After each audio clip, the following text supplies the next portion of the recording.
He lost his manhood in an accident on his wedding night, but his wife waited 15 years to finally claim his body. Hi, my beautiful family. Welcome back to Mr. Peter Stories. Before we begin, let me say a special prayer just for you. Heavenly Father, I come before you with a heart full of love for my beautiful family. You know their struggles, their silent tears, and the dreams they hold close. Lord, wrap them in your endless mercy. When they feel weak, give them strength. When they are lost, light their path. Fill their homes with laughter, their hearts with peace, and their lives with unshakable joy. Protect them from harm, remove every burden, and remind them that they are deeply loved, not just by me, but by you. Let miracles find them today and always. Amen. My beautiful family, I have something weighing on my heart. I see you here, loving my stories, leaving your beautiful comments, and showing me support. But many of you are not subscribing. Why, my family? If you don't subscribe, you might lose me, and I don't want to lose you. We are more than just viewers and a creator. We are a family, and family stays together. So please hit that subscribe button and comment, "I have subscribed," so I can see your name and welcome you with love. And tell me, my family, are you satisfied with my last 2 stories? Did they touch your heart the way I hoped? Let me know in the comments. Now let's begin today's story. This one will take you on a journey of love, passion, and emotions that will stay with you forever. The chandeliers in the Grand Meridian Hotel's ballroom cast a golden glow over the assembled elite of New York City. Stephen Fleming stood near the entrance, his 6'2" frame commanding attention without effort. At 30, he had already built Fleming Enterprises into a billion-dollar technology empire, but tonight wasn't about business. The annual Children's Future Foundation Gala was his way of giving back, though he never expected it would change his life forever. His custom-tailored Tom Ford tuxedo fit perfectly against his broad shoulders, and his steel-gray eyes surveyed the room with quiet confidence. The watch on his wrist, a rare Patek Philippe, was worth more than most people's annual salary, but Stephen wore it with the casual ease of someone who had grown accustomed to luxury. "Mr. Fleming, the entertainment for tonight has arrived," his event coordinator Sarah whispered urgently. "There's been a slight issue. The jazz quartet we booked had to cancel due to their lead singer's laryngitis. They've sent a replacement, but she's quite young." Stephen's jaw tightened. This gala had to be perfect. Several potential investors were in attendance. "How young?" 18, sir, but please just listen to her first." Before he could protest, the sound of a piano filled the room. The opening notes of "At Last" floated through the air, and then a voice that made time stop.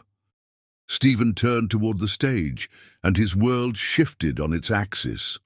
The singer was young, yes, but her presence was timeless. Kelly Payne stood at the microphone, her chocolate-brown skin glowing under the spotlight. Her emerald-green evening gown hugged her curves modestly but elegantly, and her natural hair was styled in an elegant updo that framed her face like a crown. But it was her voice. Dear God, her voice. It carried the weight of old-soul jazz masters, yet maintained a fresh contemporary edge that made every word feel new. The room fell silent, captivated. Stephen found himself moving closer to the stage, drawn by an invisible force he couldn't, and didn't want to, resist. Kelly's eyes met his as she sang, and in that moment something electric passed between them. Her voice wavered slightly, just enough for him to notice, before growing stronger, more passionate. She wasn't just singing anymore, she was singing to him. After her set, Stephen made his way backstage. He found her gathering her sheet music, humming softly to herself. Up close, he noticed details he'd missed from afar, the slight dimple in her left cheek, the fascinating golden flecks in her brown eyes, the delicate curve of her neck adorned with a simple pearl necklace. "Your voice," he said simply. "It's extraordinary." Kelly turned, surprise flickering across her features before she composed herself. "Thank you, Mr. Fleming. I hope I didn't disappoint being the last-minute replacement and all." "Disappoint?" He laughed softly. "You've made this evening unforgettable. Would you join me for coffee? I'd love to hear about your musical journey." She hesitated, studying him with an intelligence that belied her years. "I should warn you, I'm only 18, and I don't date older men." Her directness startled a genuine laugh from him. "I'm 30, not ancient, but I respect your boundaries. This isn't about dating. I'm genuinely interested in your talent. My foundation supports young artists, and you're exactly the kind of talent we look for."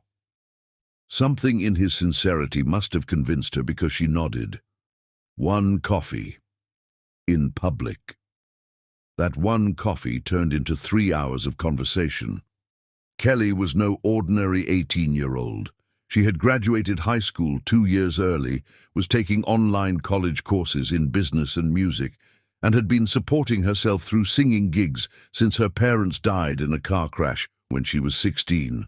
Her aunt had taken her in but had limited means, so Kelly worked to pay her own way. Stephen found himself sharing things he'd never told anyone, about growing up with the pressure of family expectations, about his secret passion for jazz piano that he'd abandoned for business school, about the loneliness of success. Kelly listened without judgment, offering insights that showed wisdom beyond her years. Days turned into weeks, and their friendship deepened. They met for coffee between her performances and his meetings, always in public, always maintaining professional boundaries. But the attraction between them grew impossible to ignore.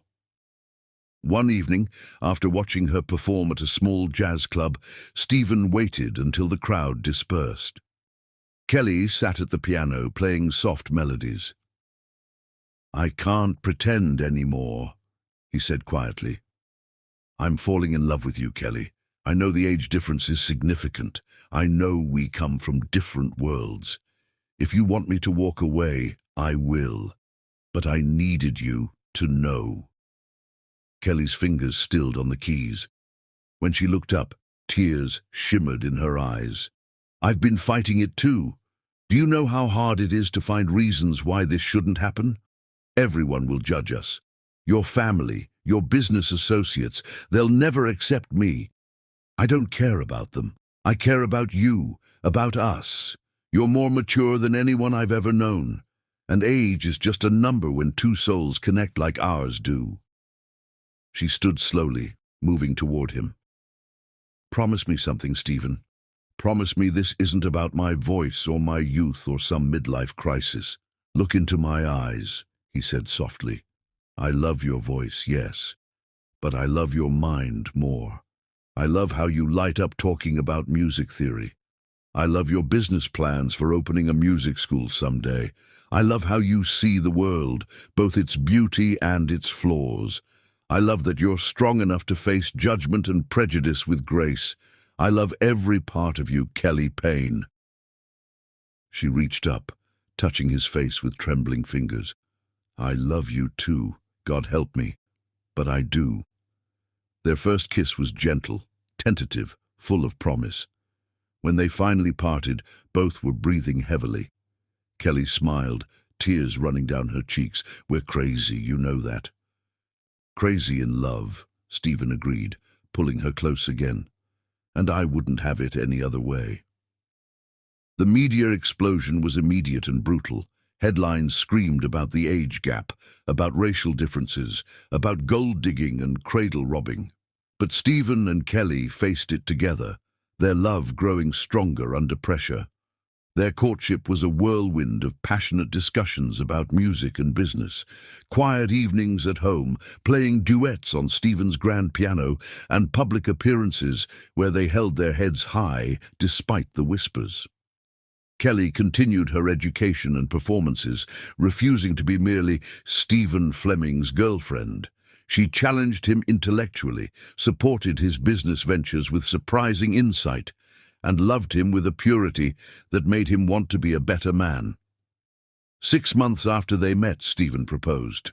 not with a public gesture or elaborate plan, but during a simple moment at home.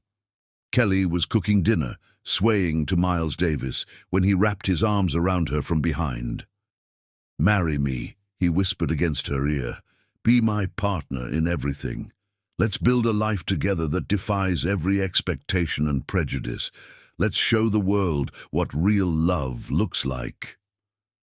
Kelly turned in his arms, her eyes searching his face. "Are you sure? This won't be easy. We'll face opposition at every turn." "I've never been more sure of anything. You make me believe in myself, in love, in possibilities I never dared dream of. Say yes." Her smile lit up the room. "Yes, 1,000 times yes." The engagement announcement sent shockwaves through New York society. Stephen's family threatened to disown him. Business partners questioned his judgment. But for every critic, there were supporters who saw the genuine love between them.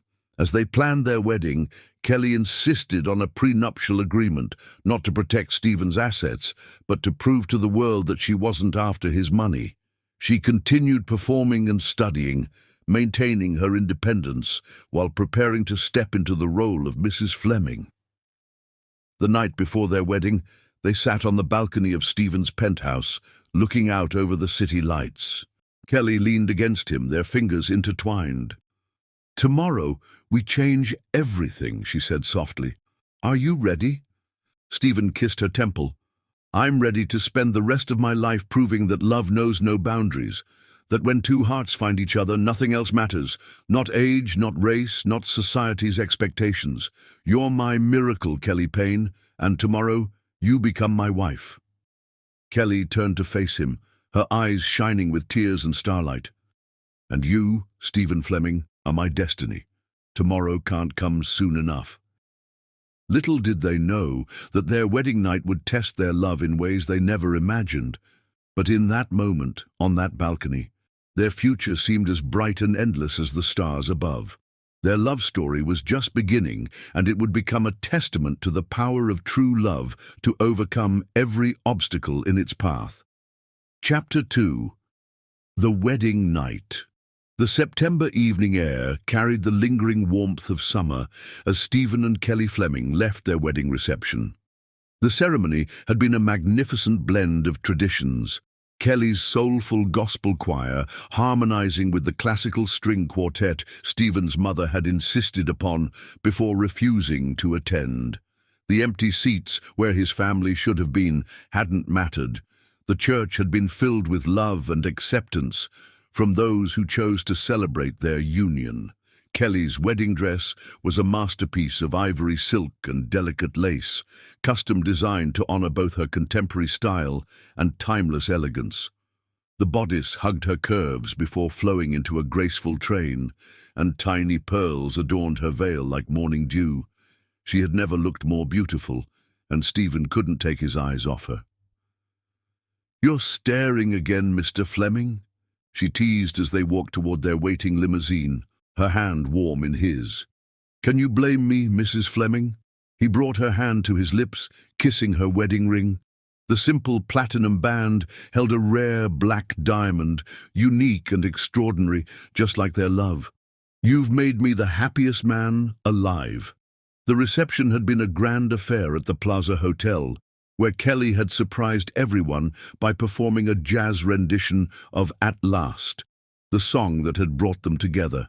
There hadn't been a dry eye in the house as she sang directly to Stephen, her voice carrying all the love and promise of their future together. The champagne had flowed freely throughout the evening.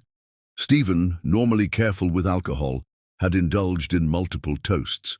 His slight unsteadiness was noticeable only to Kelly as they bid farewell to their guests. "Let me drive," Kelly suggested softly as they approached their car. They had dismissed the chauffeur, planning to drive themselves to the private airstrip where Stephen's jet waited to whisk them away to their honeymoon in the Maldives. Stephen smiled, pulling her close. "I'm fine, my love. Just happily buzzed on champagne and your kisses." He fumbled slightly with the car keys, but his grip was sure when he found them. Kelly hesitated, her intuition screaming a warning. But Stephen was already opening her door with an elaborate bow that made her laugh despite her concerns. She gathered her dress carefully, settling into the passenger seat of the sleek Bentley, a wedding gift from Stephen's business partner, Marcus. The night was clear, stars twinkling above the city lights as they drove through Manhattan's streets. Kelly reached over to hold Stephen's hand, her new ring catching the streetlights. They talked about the wedding highlights, the way her young cousins had twirled on the dance floor, the touching speech from her aunt, the surprise video message from Stephen's grandmother, who had been too ill to attend but had blessed their union from her hospital bed. "I still can't believe you sang for me," Stephen said, glancing at her with eyes full of love. "That was the most beautiful moment of my life." "So far," Kelly corrected with a smile, "we have a lifetime of beautiful moments ahead of us."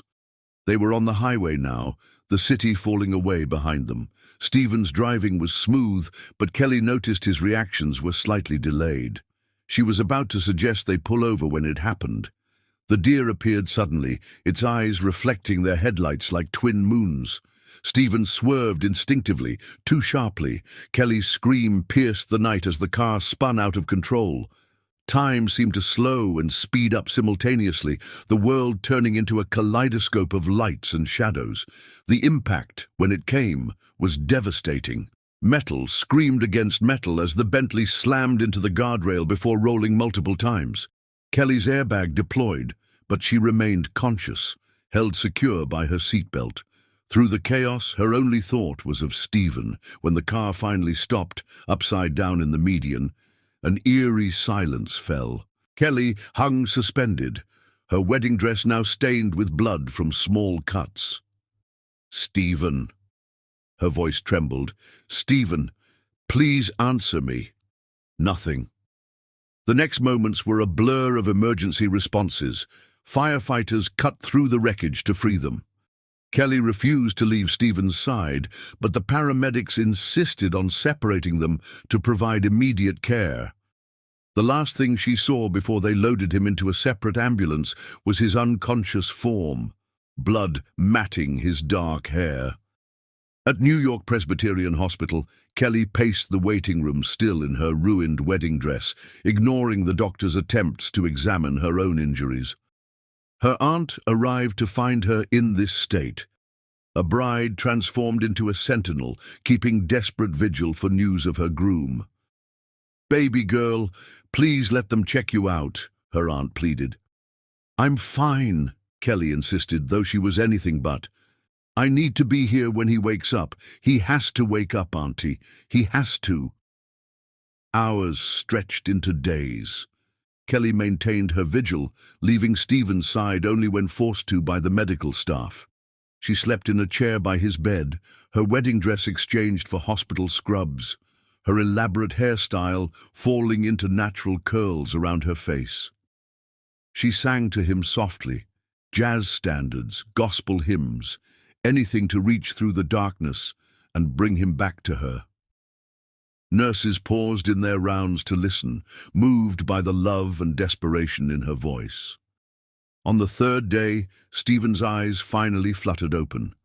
Kelly was there, holding his hand, her heart stopping when his grey eyes focused on her face. "Angel," he whispered hoarsely.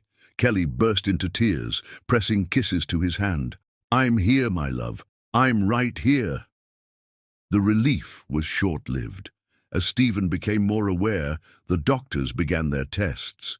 Kelly watched their faces grow increasingly grave with each examination. Finally, Dr. Harrison, the lead physician, asked to speak with them both.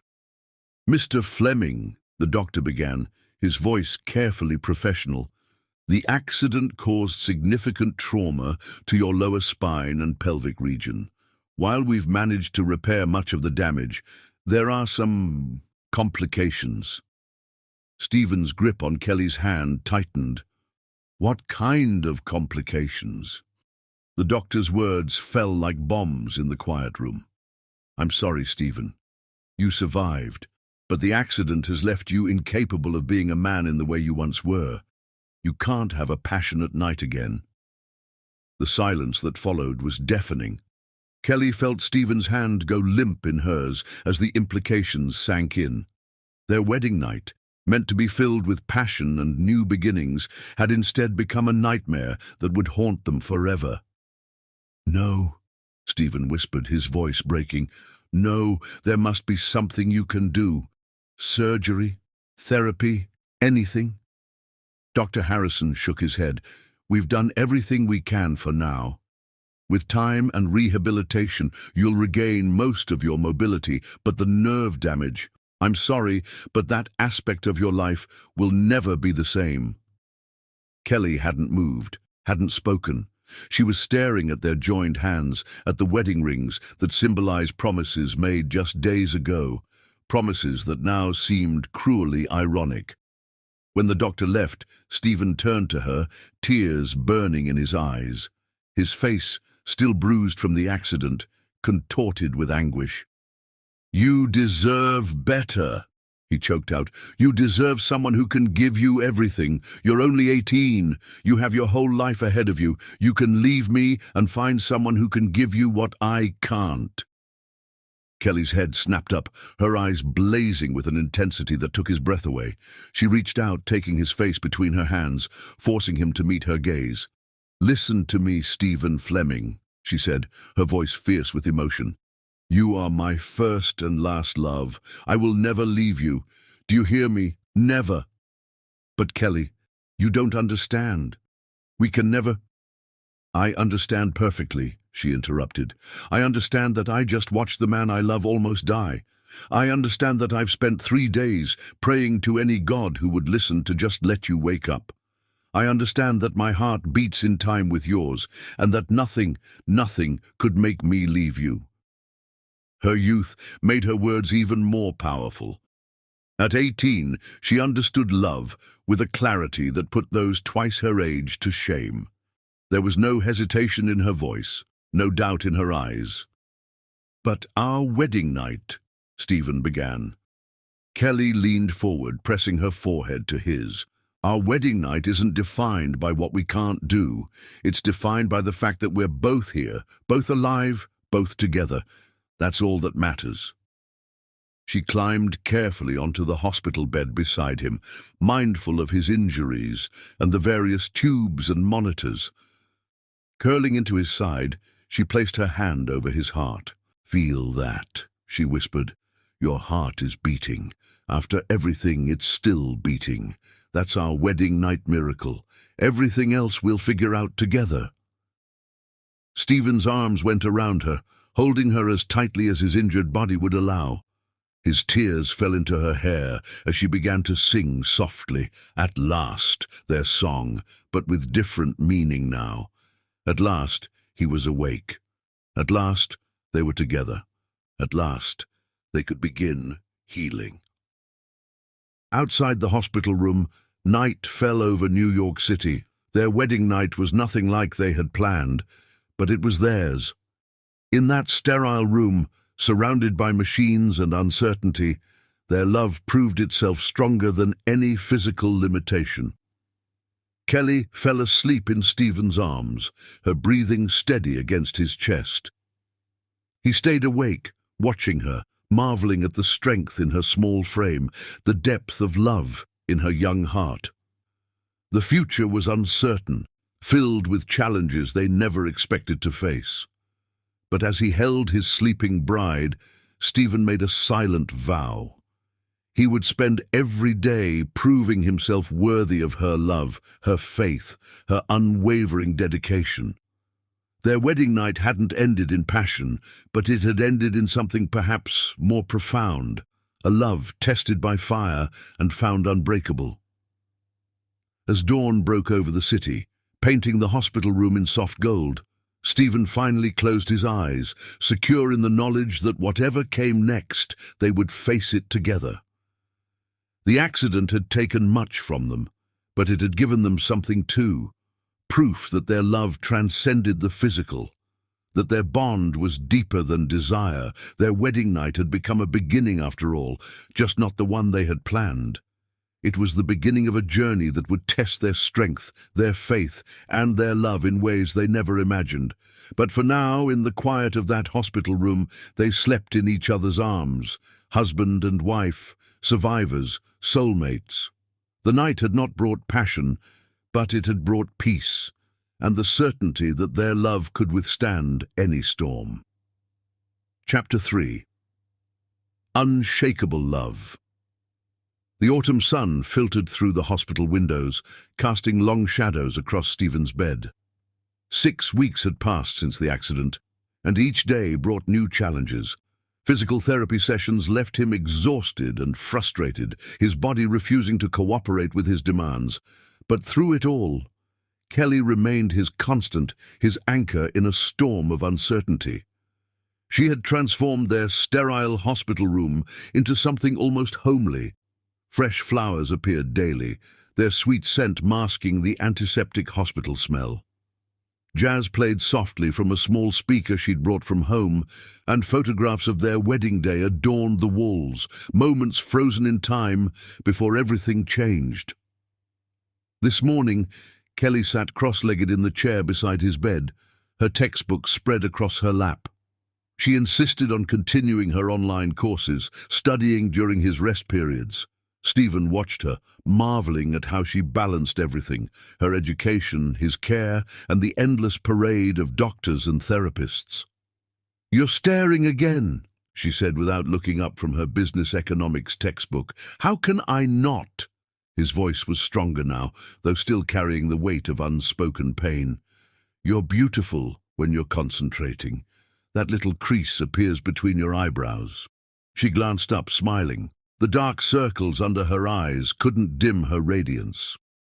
"Flattery will get you everywhere, Mr. Fleming, except out of your physical therapy session in 20 minutes. Stephen's smile faded. "I hate that you have to see me like this. Weak. Broken." Kelly closed her book with deliberate care, moving to sit on the edge of his bed. "You are not broken, Stephen Fleming. You're healing. There's a difference. A difference that doesn't change the reality of our situation." Bitterness crept into his voice. "I can't be a proper husband to you. Can't give you the wedding night you deserved. Can't—" She silenced him with a gentle finger against his lips. "Stop. Just stop. Do you think I married you for physical intimacy alone? I married you for your mind, your heart, your soul. Everything that makes you uniquely Stephen." Tears burned his eyes as he caught her hand, pressing it to his cheek. "I'm afraid," he whispered, admitting what he couldn't say to anyone else. "Afraid you'll wake up one day and realize you made a mistake. You're so young, Kelly. You should be starting your life, not spending it in a hospital room." Her response was immediate and fierce. She straddled his legs carefully, mindful of his injuries, and took his face between her hands. "Listen to me, because I'm only going to say this once.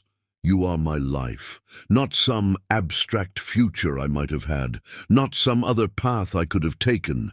You, United States. This is where I choose to be. But no buts." Her voice softened. "When I sang 'At Last' at our wedding, I meant every word. You are my love song, Stephen, my symphony. Even if you never walk again, even if we never share physical intimacy again, my love for you won't diminish. It will only grow stronger." He pulled her closer, burying his face in her neck. She smelled of vanilla and jasmine, the perfume he'd given her for their wedding day. "I don't deserve you." "Love isn't about deserving," she murmured, running her fingers through his hair. "It's about choosing, and I choose you. Every day, in every way, I choose you." A knock at the door interrupted their moment. Dr. Harrison entered, followed by a team of specialists. Kelly moved to step away, but Stephen held her hand tightly. "Mr. and Mrs. Fleming," Dr. Harrison began, his expression serious. "We've reviewed your latest test results, Stephen. While your physical recovery is progressing well, the nerve damage—" He paused, glancing at Kelly before continuing. "The condition we discussed is permanent. I'm sorry, but no amount of physical therapy will restore that particular function. Stephen's grip on Kelly's hand became painful, but she didn't flinch. "What are our options?" she asked, her voice steady. The doctors outlined various treatments and medications, each carrying its own risks and limited chances of success. Kelly took notes with her free hand, asking detailed questions about side effects and success rates. Stephen remained silent, each word driving home the finality of their situation. When they were alone again, the silence stretched between them like a living thing. Finally, Stephen spoke, his voice raw. "You heard them. It's permanent. This isn't just a temporary setback we can overcome. This is forever." Kelly set aside her notebook and climbed back onto the bed beside him.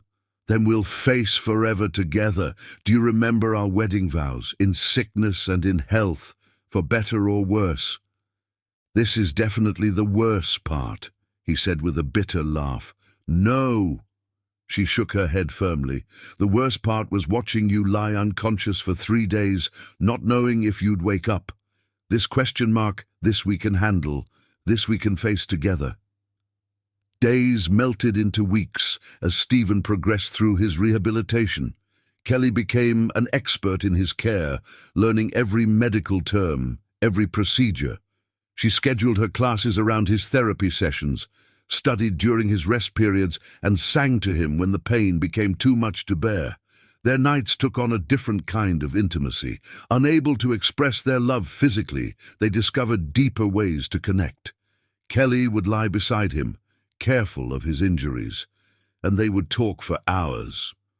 She shared her dreams of opening a music school, and he offered business advice, helping her develop a solid plan.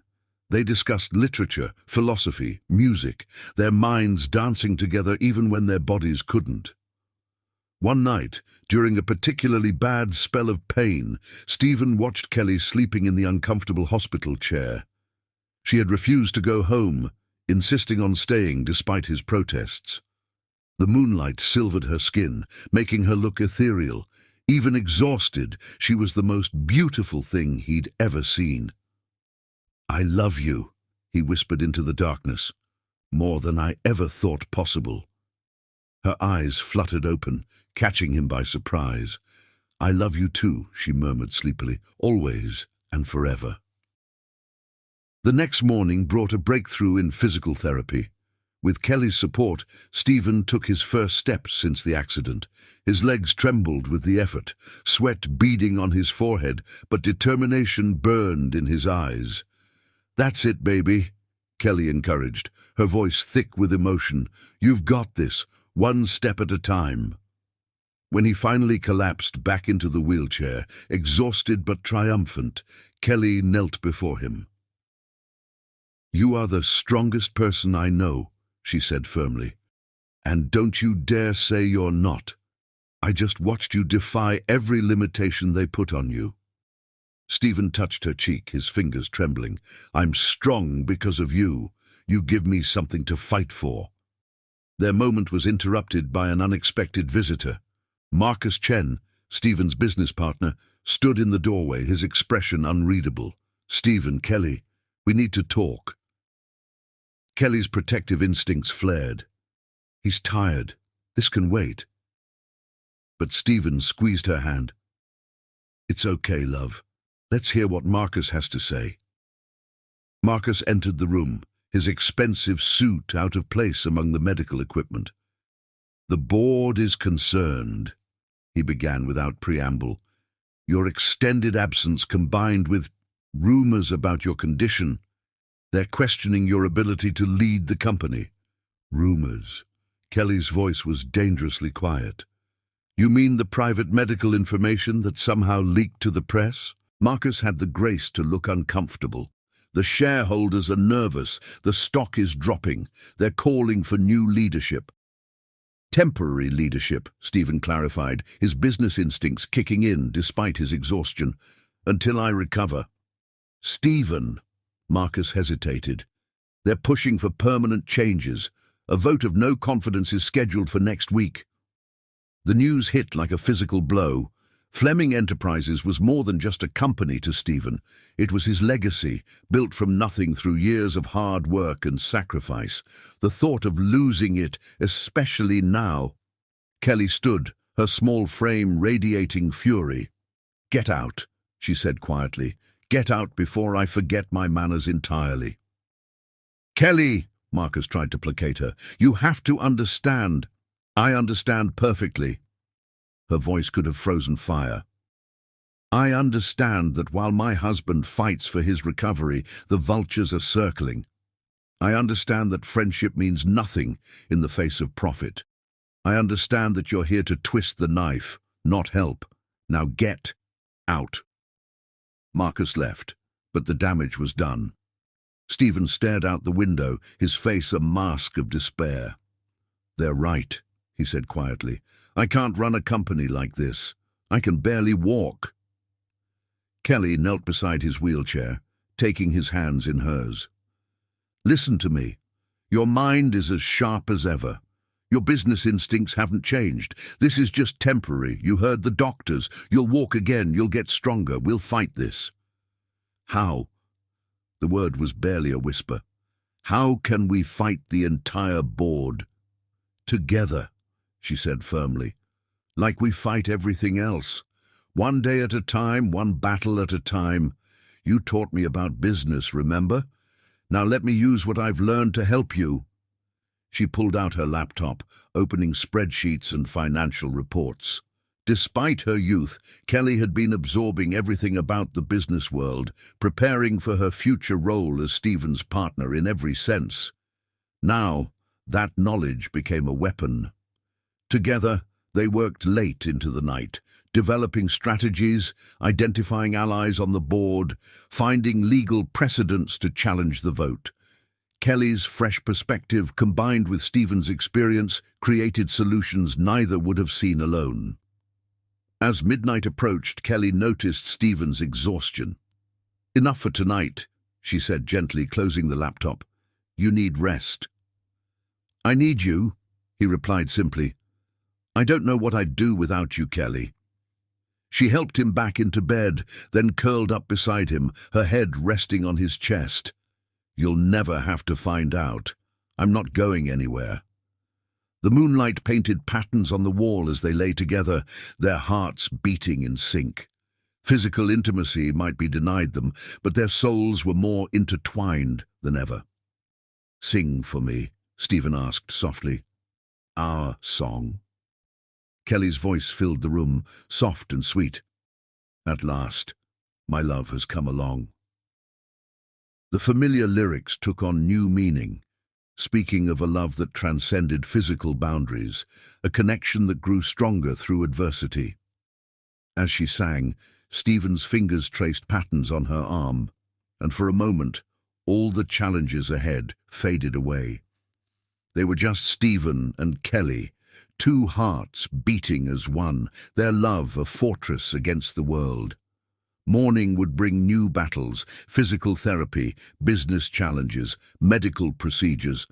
But for now, in the quiet of their hospital room, they had everything they needed. Their love, tested by fire, had emerged unshakable. Kelly's voice faded on the last note, but the melody lingered in the air like a promise. Stephen kissed her forehead, his touch reverent. "Thank you," he whispered. "For what?" "For loving me, for staying, for being my strength when I have none left." She raised her head to look into his eyes. "That's what unshakable love means, Stephen. It means we carry each other. When you're weak, I'm strong. When I falter, you'll lift me up. Together, we're unbreakable." As they drifted off to sleep, their bodies entwined as much as Stephen's injuries would allow, both knew that whatever challenges tomorrow brought, their love would see them through. Physical limitations couldn't diminish the depth of their connection. If anything, their inability to express their love physically had forced them to develop a deeper, richer bond. Their love story wasn't the conventional romance they'd planned, but it was uniquely, beautifully theirs. And in that hospital room, wrapped in each other's arms, they were exactly where they were meant to be. Chapter 4. The fall life turned merciless with an elegance that made its cruelty even more profound. The aftermath of Stephen's accident rippled through their world like poison in pure water, transforming everything it touched. Each day brought new losses, each sunrise revealed another piece of their life crumbling away. Stephen's family delivered their final judgment through the sterile medium of legal correspondence.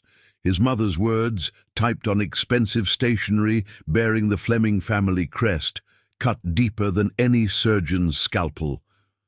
"You've brought this shame upon yourself. The accident is merely divine judgment for your choices." The ellipsis in her letter spoke volumes about her thoughts on their interracial marriage. The business world, where Stephen had reigned as a respected titan, revealed its savage heart.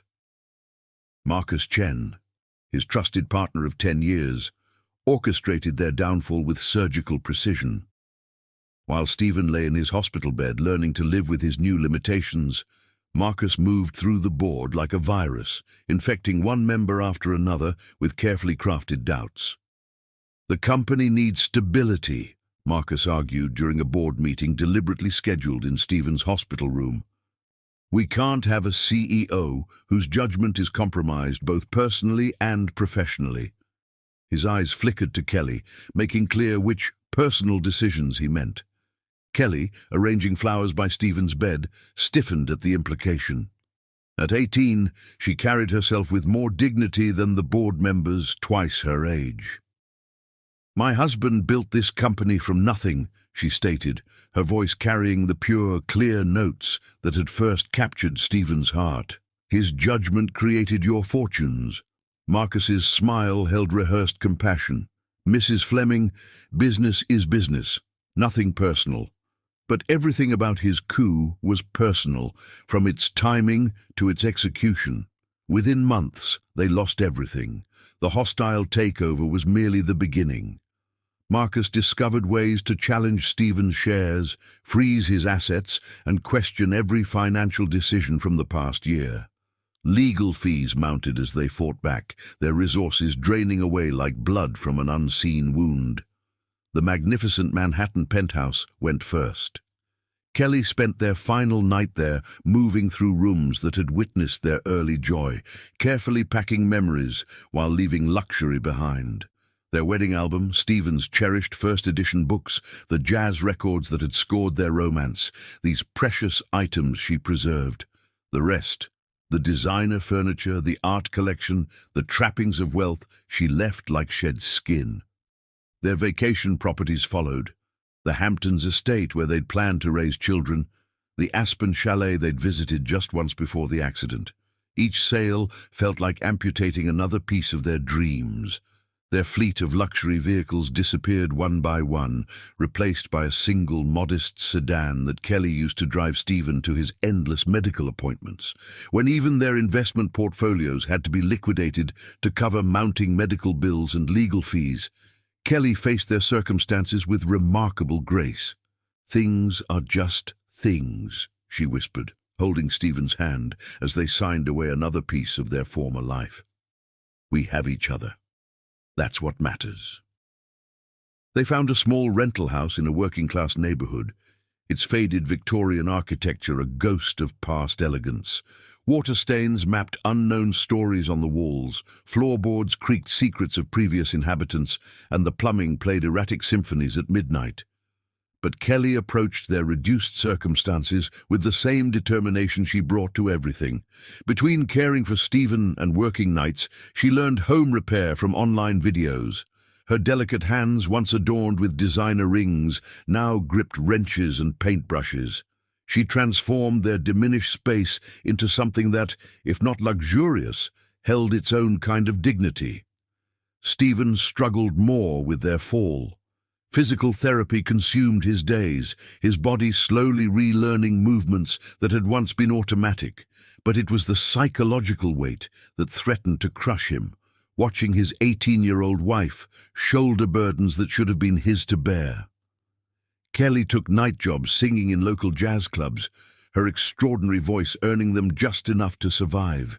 Between performances, she cared for Stephen with unwavering devotion, helping with his exercises, managing his medications, maintaining their home. Her youth made her stamina possible, but it was her love that made it unstoppable. Their new routine would have been unimaginable on their wedding day. Mornings centered around Stephen's therapy appointments. Afternoons found Kelly studying her online business courses while managing household tasks. Nights belonged to her performances, each hour away from Stephen a small torture they endured for survival. Society's whispers followed them like persistent shadows. Former friends invented reasons to cross the street when they approached. Business associates discovered urgent appointments when they called. The society pages that had once celebrated their fairy tale romance now painted Stephen as a cautionary tale, and Kelly as an opportunistic gold digger. But within their modest walls, they discovered a different kind of wealth. Without the distractions of their former lifestyle, their love deepened in unexpected ways. They spent evenings in conversation that lasted hours, sharing thoughts and dreams with the honesty their previous life hadn't required. Kelly's voice, always extraordinary, gained new depth as she sang of love and loss, her experiences lending authenticity to every note. Stephen watched his young wife aging before her time, stress and work, etching fine lines around her eyes that shouldn't appear for years. Guilt haunted him, knowing she had sacrificed her youth for his care. But whenever he voiced these thoughts, Kelly silenced him with a kiss that held all the passion of their first embrace. "My life began when I met you," she would say, her eyes holding the same light that had enchanted him at their first meeting. "Everything before was just preparation for loving you." Their fall from grace revealed the true face of friendship. Kelly's aunt remained their staunchest ally, while a handful of loyal colleagues risked Marcus's wrath to maintain contact. These genuine connections proved more valuable than their former abundance of fair-weather friends. Money grew progressively tighter as medical bills mounted. Kelly worked extra shifts whenever possible, her voice becoming a sought-after feature at several clubs. Stephen fought through his physical limitations to attempt small consulting jobs, though Marcus's influence scared away many potential clients. Yet through every hardship, their love remained unshakable. Each setback, each loss, each moment of despair only served to prove the depth of their commitment. Kelly's youth, once seen by society as a liability, became their greatest asset, her energy and optimism carrying them through the darkest days. Their love story transformed from one of glamour and wealth to one of endurance and unwavering devotion. The society columns that had once tracked their every luxury purchase now ignored them completely, but their bond grew stronger in obscurity. Their modest house gradually improved under Kelly's care. She planted a small garden, growing vegetables to supplement their tight budget. The neighbors, initially wary of the fallen socialites in their midst, began sharing cuttings from their own gardens. Soon their little plot bloomed with both food and flowers, a symbol of life persisting despite harsh conditions. As they lay together each night in their small bedroom, so different from their former master suite, they found comfort in the one thing that hadn't changed, their absolute devotion to each other. Their love story hadn't ended with their fall from grace, it had merely entered a new chapter, one that proved the depth and strength of their connection in ways prosperity never could. The fall was complete, their world transformed beyond recognition. But in losing everything, they found what mattered most, the unshakable certainty that their love could withstand any storm. Together, they would weather this season of hardship, their bond growing stronger with each passing day. Chapter 5. Years of Struggle. 5 years passed like a blur of endless days and sleepless nights. Kelly's 19th birthday came and went as she performed at the Blue Note, her voice growing richer with each passing year. Her 20th found her studying for online business courses between hospital visits for Stephen's continuing treatments. 21 arrived with new wrinkles around her eyes that shouldn't appear for another decade, earned from countless nights of worry and work. Stephen watched his young wife's transformation with a mixture of pride and guilt. She never complained about the long hours, the constant juggling of responsibilities, or the weight of their circumstances. But he saw the toll it took, the slight stoop of her shoulders when she thought no one was watching, the way she sometimes paused to catch her breath between tasks, the moments when exhaustion painted shadows across her beautiful face. Their modest house had improved through Kelly's determined efforts. She learned basic repairs from YouTube videos, painting walls and fixing leaky faucets between her other duties. The living room now boasted carefully curated second-hand furniture, arranged with an artistic eye that belied their limited budget. Her prized possession was an old, upright piano she'd discovered at an estate sale, its slightly out-of-tune notes still sweet enough for practice. Stephen's recovery had plateaued, leaving him with a permanent limp and chronic pain that no amount of therapy could fully address. He had learned to manage it, to push through the discomfort with gritted teeth and stubborn determination. Kelly noticed every wince, every careful movement, her eyes tracking him with loving concern, even as she pretended not to hover. Their financial situation remained precarious. Kelly's voice had made her a fixture in several jazz clubs across the city, her talent drawing increasingly appreciative audiences. But performance fees barely covered their basic needs and Stephen's ongoing medical expenses. His occasional consulting work, limited by both his physical condition and Marcus's continuing influence, provided unpredictable supplemental income. One autumn evening, Kelly returned home from a particularly long shift at the Blue Note. Stephen sat at their small kitchen table, attempting to make sense of their monthly bills. The stack of medical invoices seemed to grow taller each month, while their resources stretched thinner. "You should be resting," Kelly chided gently, setting down her bag. Her voice was hoarse from hours of singing, but concern for him overshadowed her own fatigue. "Someone has to figure out how to make these numbers work," he replied, rubbing his temples. The headaches came more frequently now, stress and chronic pain forming a relentless duet. Kelly moved behind him, her fingers working the tension from his shoulders with practiced ease. "We'll manage. We always do." "But at what cost?" He caught her hand, pressing it to his cheek. "Look at you, Kelly. You're exhausted. You're working yourself to death. And for what? To barely keep our heads above water." She circled around to face him, her expression fierce despite her weariness. "For us, for our future, for every dream we still hold on to." "Dreams?" Bitterness crept into his voice. "What dreams can we afford anymore?" "All of them." She knelt before him, taking his hands in hers. "Listen to me, Stephen Fleming. 5 years ago they took our money, our status, everything we owned, but they couldn't take our love, our determination, or our ability to dream. The moment we stop dreaming is the moment they truly win." Her words stirred something in him, as they always did. At 23, Kelly possessed wisdom that put many older souls to shame. The years of hardship had refined her rather than broken her, turning the bright-eyed teenager he'd married into a woman of remarkable strength and grace.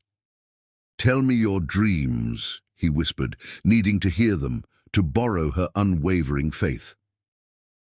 She smiled, the expression lighting up her tired face. "I dream of opening my own music school someday, teaching children who might not otherwise have the chance to learn. I dream of recording an album, not for fame, but to share the songs that have carried us through these years. I dream of seeing you strong again, your brilliance recognized by people worthy of your gifts." "Such big dreams for such hard times," he murmured, touched by her persistent optimism. "The harder the times, the bigger we need to dream." She rose, wincing slightly as her tired muscles protested. "Now, enough worrying about bills. I'm going to make us some tea, and you're going to tell me about your day." Their evening ritual was interrupted by an unexpected knock at the door. Kelly tensed. Late-night visitors rarely brought good news in their experience. Stephen reached for his cane, determined to face whatever new challenge awaited them. But when Kelly opened the door, she found her Uncle James standing on their porch, his expression uncharacteristically solemn. "Uncle James, what's wrong? Is Aunt Marie okay?" "Everything's fine, child," he assured her quickly. "But I need to talk to you both. It's important." They settled in the living room, Kelly perched on the arm of Stephen's chair, her hand resting protectively on his shoulder. Uncle James seemed unsure where to begin, his usual jovial manner subdued. "Your Aunt Marie's brother passed away last month," he finally said. "Richard, the one who moved to Australia years ago." Kelly nodded slowly. She had vague memories of a loud, cheerful man who had given her candy and called her princess at family gatherings before disappearing to the other side of the world. "His will was just settled," Uncle James continued. He left you something, Kelly. $100,000. The words hung in the air like smoke, too substantial to be real. Kelly's grip on Stephen's shoulder tightened. "What?" "He never had children of his own, and he always had a soft spot for you. Said you reminded him of your mother." Uncle James reached into his jacket, withdrawing an official-looking envelope. "It's all legal, all settled. The money is yours, no strings attached." Kelly took the envelope with trembling fingers. $100,000. Her voice was barely a whisper. Stephen watched emotions play across his wife's face. Shock, disbelief, hope, and something else. Something that made his heart clench with both love and fear. This is incredible," Kelly said, her voice stronger now. "With this money we could finally get you the best medical treatment," she finished, her eyes shining with purpose. "The specialists we couldn't afford before, the experimental procedures we had to pass up. Stephen, this could change everything." The hope in her voice was almost painful to hear. 5 years of watching her sacrifice everything for his care, and her first thought was still of him. "Kelly," he began carefully, "this is your inheritance, your chance to pursue your own dreams, the music school you talked about, or recording your album." She silenced him with a look that contained 5 years of unwavering devotion. "You are my dream, Stephen. Getting you the help you need, seeing you whole and strong again, that's worth more than any other ambition." Uncle James watched their exchange with knowing eyes. He had witnessed their love story from the beginning, had supported them when others turned away. "The money will be transferred to your account by the end of the week," he said, standing to leave. "I'll let you two discuss how to use it." After he left, Kelly and Stephen sat in silence, the envelope between them containing more hope than they'd dared to hold in years. Finally, Kelly spoke, her voice thick with emotion. "Do you remember Dr. Morrison? The specialist who said he could help you, but the treatment was too expensive?" Stephen nodded. The consultation had been a painful exercise in futility, learning about innovative procedures they couldn't possibly afford. "I'm going to call his office first thing tomorrow," Kelly declared. "And then I'm going to research every other treatment option we passed up before. This is our chance, Stephen. Our chance to fight back against everything that's been done to us." He caught her hand, his heart full of love and concern. "Kelly, you've already sacrificed so much for me. I can't let you spend your inheritance this way." She knelt before him again, taking his face between her hands. "Listen to me carefully, Stephen Fleming. This money isn't just mine, it's ours. Everything we have, everything we are, belongs to both of us. And seeing you in pain every day, watching you struggle when help exists, that hurts me more than any hardship we've faced." Tears slid down her cheeks as she continued, "Let me do this. Let me fight for you the way you would fight for me. Let me invest in us, in our future together." Looking into her eyes, Stephen saw the same fierce love that had sustained them through 5 years of struggle. He saw the teenager who had refused to leave his hospital bedside, the young woman who had worked herself to exhaustion for their survival, the wife who had never wavered in her devotion. "Okay," he whispered, his own eyes growing damp. "Okay, my love. We'll do this together." Kelly's smile was like sunrise after the longest night. She climbed carefully into his lap, mindful of his bad leg, and buried her face in his neck. "Together," she echoed. "Always together." That night, as they lay in bed making plans, hope bloomed in their small bedroom like a flower pushing through concrete. The inheritance wasn't enough to restore their former lifestyle, but it was enough to fight back against the physical limitations that had defined their lives for 5 years. Kelly fell asleep with a notepad full of doctors' names and treatment options, her body curled protectively around Stephen's. He stayed awake longer, watching her sleep, marveling at the depth of love that would make someone spend their only inheritance on another's healing. As dawn approached, Stephen made a silent vow. He would get better, would find his strength again, would become worthy of the incredible woman who had given up everything for him. The years of struggle had tested them, but they had emerged stronger, their love deeper, their commitment unshakable. Morning would bring new challenges, new battles to fight. But for now, in the quiet hours before dawn, hope painted their dreams in colors they had almost forgotten existed. The inheritance wasn't just money, it was a chance to reclaim their future, to fight back against the fate that had tried to break them. 5 years of struggle had not broken their spirit or dimmed their love. If anything, the hardships had forged their bond into something unbreakable. Now, with this unexpected blessing, they could finally see a path forward, a way to turn their dreams into reality. Kelly stirred in her sleep, reaching for Stephen even in unconsciousness. He gathered her closer, pressing a kiss to her forehead. "I love you," he whispered into the darkness. "More than I can ever express." Her lips curved in a slight smile, as if she heard him even in her dreams. And perhaps she did.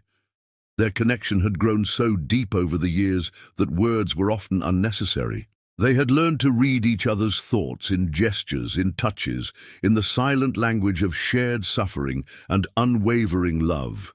Tomorrow would begin a new chapter in their story.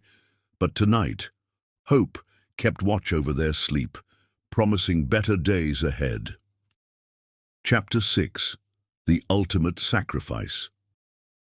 While Kelly was at her medical checkup, a routine appointment she'd been postponing for months to focus on Stephen's care, he sat alone in their modest home, his heart heavier than the morning fog that shrouded their neighborhood. The business card on the table before him seemed to mock his resolve. Dr. Elizabeth Chen, specialist in regenerative medicine. No relation to Marcus, but the surname still made his stomach turn. Kelly had discovered the doctor's groundbreaking work during her relentless research into treatment options. Dr. Chen's success rates were impressive, her innovative approaches promising. But the consultation fee alone would consume a significant portion of Kelly's inheritance. Stephen picked up the card, his fingers trembling slightly. He'd secretly called Dr. Chen's office the day before while Kelly was performing at the Blue Note. The conversation had confirmed his worst fears and crystallized the decision that had been forming in his mind for weeks. "Mr. Fleming," Dr. Chen had said, her voice kind but professional, "while I believe we could help improve your condition, the treatment process would be lengthy and complex. We're looking at multiple surgeries, extensive rehabilitation, and no guarantee of complete recovery. The costs would likely exceed the $100,000 you mentioned." He'd thanked her and hung up, the weight of reality crushing whatever hope he'd secretly harbored. Kelly's inheritance, her one chance at a fresh start, would be consumed by his treatment with no certainty of success. The thought of watching her pour her future into his broken body made him physically ill. Now, sitting in their quiet house, Stephen reached for paper and pen. The letter he needed to write felt impossible yet necessary. How do you say goodbye to the person who is your whole world? How do you break the heart that has kept you alive with its unwavering love? His hand shook as he began to write. My dearest Kelly, by the time you read this, I'll be gone. Please understand that this is the hardest decision I've ever made, but it's the only way I can truly show you how much I love you. You are still young and beautiful. You deserve a man who can give you everything I can't, a complete life, a family, a future, untainted by constant medical struggles. I love you too much to watch you suffer, to see you sacrifice your youth and dreams for a broken man who can never be whole again. Please don't search for me. Use the money to build the life you deserve. Open your music school, record your album, chase every dream you've put aside for my sake. Know that my love for you is the reason I must set you free. I've left a business card for Dr. Chen. She's the best in her field, and I want you to see her. Not for my sake, but for your own health that you've neglected while caring for me. Promise me you'll take care of yourself now. You gave me 5 years of perfect love, more happiness than I deserved. Now it's time for you to find happiness without the burden of my limitations. Forever yours, Stephen. Each word felt like a knife in his heart, but he forced himself to continue. He added details about their bank accounts, insurance policies, and other practical matters she would need to know. His hands trembled so badly he had to pause several times, breathing deeply to maintain his composure. The sound of a car pulling into their driveway made him freeze. Kelly wasn't due back for hours. He quickly folded the letter and slipped it into an envelope, his heart racing. But it was only their elderly neighbor retrieving her mail. Stephen's few packed belongings waited in a small bag by the back door. He'd been methodical in his planning, arranging everything to give Kelly the cleanest possible break. Their joint account contained most of their savings. He'd taken only enough to rent a modest room and survive until he could figure out his next steps. Moving to the bedroom, he allowed himself one last look around. Kelly's presence was everywhere, in the carefully arranged photographs on the dresser, in the lavender sachet she kept in the drawer, in the sheet music scattered across her bedside table. On impulse, he picked up her pillow and breathed in her scent, tears finally breaking free to roll down his cheeks. The memory of their last morning together rose unbidden. Kelly had been especially affectionate, perhaps sensing his inner turmoil. She'd made his favorite breakfast, singing softly as she moved around the kitchen. Before leaving for her appointment, she'd kissed him deeply, whispering, "I love you," against his lips. "I love you too," he'd replied, holding her tighter than usual, trying to memorize the feel of her in his arms. "More than you'll ever know." Now, those words took on a different meaning. His love for her was driving him to make the ultimate sacrifice, walking away so she could have the life she deserved. Stephen forced himself to return to the kitchen, where he placed the letter prominently on the table. Beside it, he laid his wedding ring, the simple gold band that hadn't left his finger since their wedding day. The sight of it there, catching the afternoon light, nearly broke his resolve. A sound from outside made him check the time. Kelly's appointment would be ending soon. If he was going to leave, it had to be now. With effort, he rose from the chair, leaning heavily on his cane. His leg protested the movement, a sharp reminder of why he was doing this. Kelly deserved better than a lifetime of playing nurse to a broken man. He made one final circuit of their small house, committing everything to memory. The living room where Kelly practiced her songs, the kitchen where they'd shared countless meals and conversations, the bedroom where they'd held each other through nightmares and pain and moments of pure joy. Then, gathering what remained of his strength, Stephen picked up his bag and walked to the door. He paused with his hand on the knob, overwhelmed by the finality of what he was about to do. "Goodbye, my love," he whispered to the empty house. "Be happy, be free." The afternoon sun was warm on his face as he stepped outside, a cruel contrast to the winter in his heart. He didn't look back as he made his way to the waiting taxi, knowing that one backward glance would shatter his resolve. The driver helped him load his bag, then asked for a destination. Stephen gave the address of a small motel on the outskirts of town, temporary lodging, until he could figure out his next move. As the taxi pulled away from the curb, he finally allowed himself one last look at the house that had been their home. It wasn't much. Peeling paint, overgrown garden, crooked shutters, but it had contained a love story for the ages.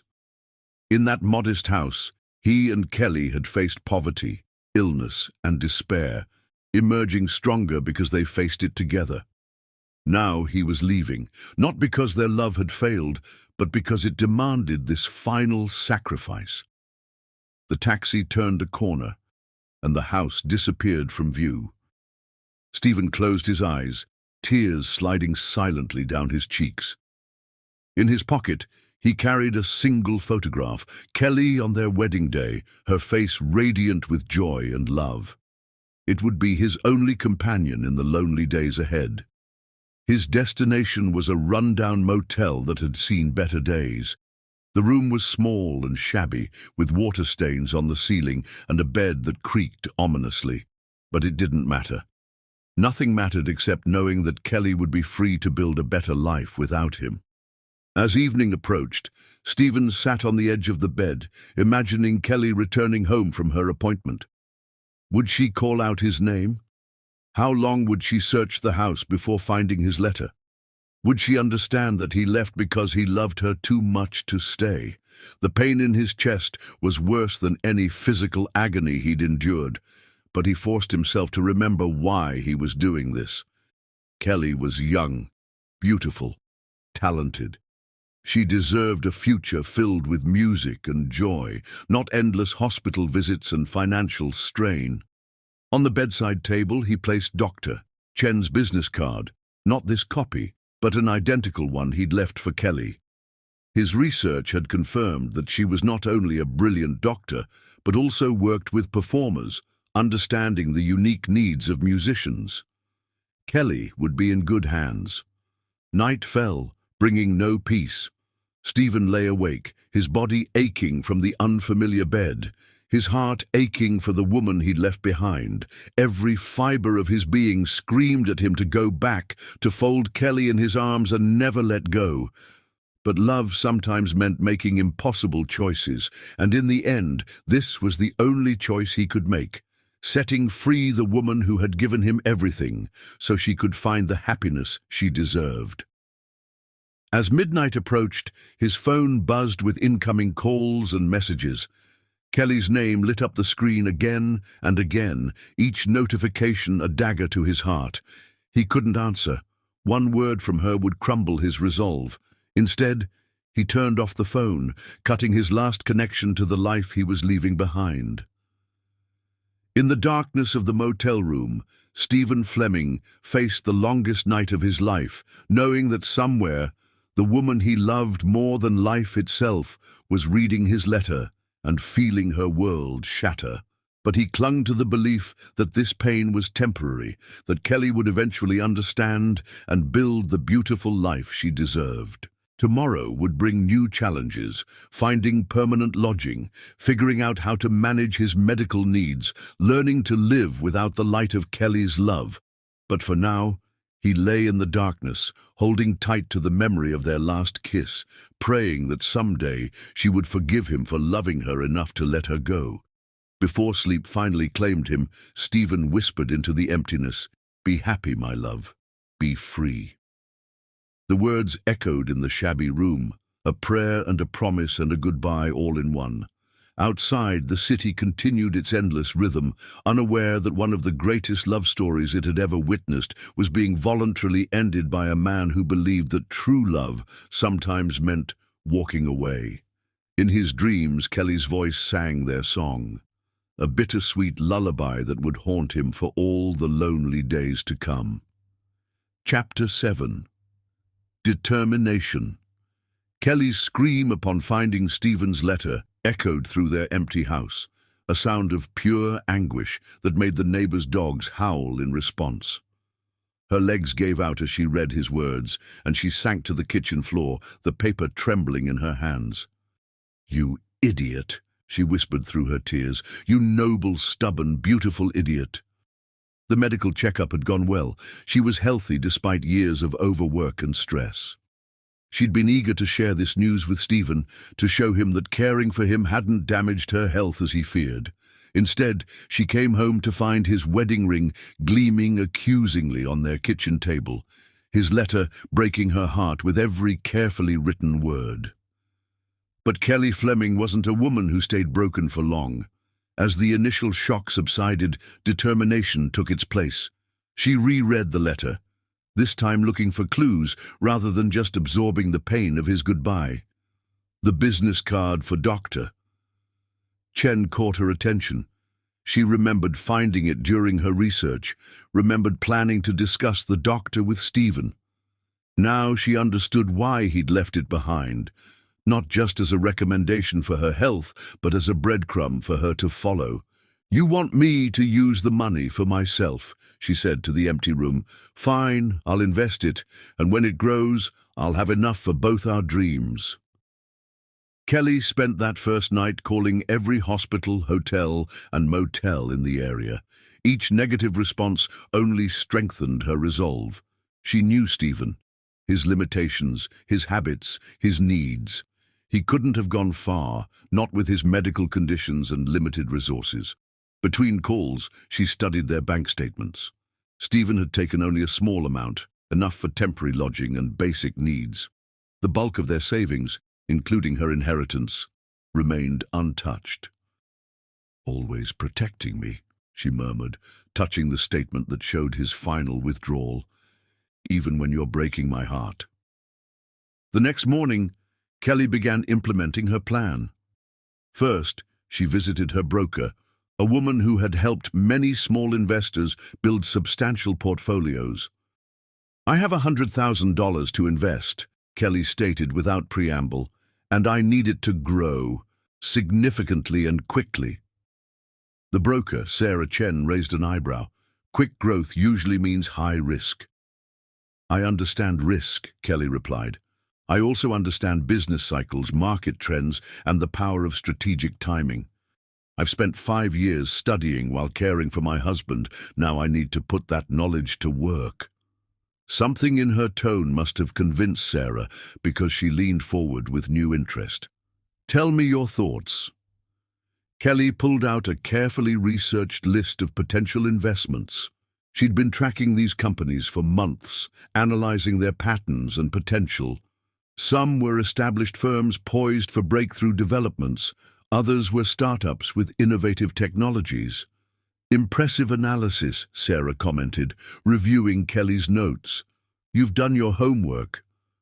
"I had an excellent teacher," Kelly said softly, thinking of the countless hours Stephen had spent explaining business concepts to her. "Will you help me?" Sarah studied her young client thoughtfully. "It's not just about the money, is it? You're looking for something more." Kelly met her gaze steadily. "My husband left me because he thinks he's protecting me from a lifetime of sacrifice. I'm going to prove him wrong by building enough wealth to fund both our dreams. Will you help me?" The older woman smiled. "With determination like yours, how can I refuse?" They spent hours crafting an investment strategy that balanced risk and potential returns. Kelly insisted on maintaining enough liquidity to continue searching for Stephen while putting the bulk of the money to work in carefully chosen investments. Between her meetings with Sarah, Kelly pursued every possible lead to Stephen's whereabouts. She performed at the Blue Note as usual, knowing he might have contacts watching to ensure she was moving on with her life. But during the days, she was relentless in her search. She created a map of locations he might choose, considering factors like proximity to medical facilities, cost of living, and accessibility. She compiled lists of doctors who specialized in his condition, knowing he would need ongoing care. Every spare moment was spent following leads, making calls, and building a network of people who might help locate him. Weeks passed. Kelly's initial investments showed promising returns, validating her strategy. She reinvested every penny of profit, her eyes fixed on the larger goal. Each successful trade brought her closer to the amount needed for Stephen's treatment. One evening, as she was reviewing property records in areas where Stephen might have settled, a familiar face appeared at the Blue Note. Marcus Chen sat at the bar, watching her performance with an unreadable expression. During her break, he approached her table. "You're still performing here? I thought you'd have moved on by now." Kelly's smile was sharp as a blade. "Disappointed that your schemes haven't broken us completely." "Stephen made his choice," Marcus shrugged. "A wise one, in my opinion. You deserve better than playing nurse to a broken man." "What I deserve," Kelly said quietly, her voice carrying undertones of steel, "is to have my husband back, the man your betrayal tried to destroy." Marcus had the grace to look uncomfortable. "Business is business, Kelly. Nothing personal." "Everything is personal." She leaned forward, her eyes boring into his. "And you should know something, Marcus. I'm not just Stephen's wife, I'm his student. He taught me everything he knows about business, about strategy, about patience. Remember that." The threat in her words was subtle, but clear. Marcus left shortly afterward, but the encounter gave Kelly new insight. If Marcus was watching her, he might also be watching Stephen. She hired a private investigator to track Marcus's movements and communications, hoping he might lead her to Stephen. It was expensive, cutting into her investment capital, but Kelly considered it a necessary cost. Days turned into weeks as Kelly divided her time between performing, investing, and searching. She took care of her health as Stephen had asked, seeing Dr. Chen for regular checkups. The doctor proved to be not only an excellent physician, but also a valuable ally in her search. "Your husband's condition requires specific medications and treatments, Doctor," Chen explained during one visit. "I can help you narrow down the medical facilities he might be using." This new avenue of investigation energized Kelly's search. She cross-referenced Dr. Chen's information with her existing data, creating a more focused map of possible locations. Throughout her search, Kelly never lost sight of her financial goals. Her initial investments continued to perform well, and she added new positions based on careful research and market analysis. The lessons Stephen had taught her about business strategy proved invaluable. She lived frugally, pouring every spare dollar into her investment portfolio. The small house became a command center for her dual mission, finding Stephen and building the financial resources they would need for his treatment. One night, after another long day of searching and strategizing, Kelly sat at their old piano. Her fingers found the keys of At Last, their song, and her voice filled the empty house with both longing and determination. "I will find you," she whispered between verses, "and when I do, you'll see that our love is stronger than any sacrifice." She worked with a singular focus that impressed everyone who encountered her. The club owner doubled her performance schedule, recognizing that her voice had gained new depth and emotion. Her investment broker marveled at her strategic thinking and unwavering discipline. But it was the private investigator who finally brought her the lead she'd been waiting for. A prescription filled at a small pharmacy on the outskirts of town matched Stephen's medications exactly. The security camera footage was grainy, but Kelly would know his limping gait anywhere. "Found you," she breathed, staring at the image. Her heart raced with equal parts anticipation and anger. How dare he hide so close, thinking she wouldn't tear the world apart to find him? Before confronting him, Kelly checked her investment portfolio one last time. Her careful strategy had paid off better than she'd hoped. The initial 100,000 had grown significantly through a combination of smart trades and compound interest. She gathered the relevant medical and financial documents, preparing for the confrontation to come. Stephen had left to protect her from what he saw as a burden. She would show him that their love was never a burden. It was their greatest strength. As she drove toward the address the investigator had provided, Kelly's determination burned brighter than ever. 5 years of struggle had taught her that love wasn't just about grand gestures or sacrifices. Sometimes love meant fighting back against the very sacrifices your beloved tried to make. The rundown motel came into view, exactly the kind of place Stephen would choose. Affordable, anonymous, and close enough to keep watching over her from a distance. Kelly parked her car, her heart pounding with the knowledge that soon she would face the man who had broken both their hearts in a misguided attempt to free her. "Time to come home, my love," she whispered, gathering her courage. "Whether you like it or not." Chapter 8. Reunion. Weeks of searching led Kelly to a rundown motel on the outskirts of town.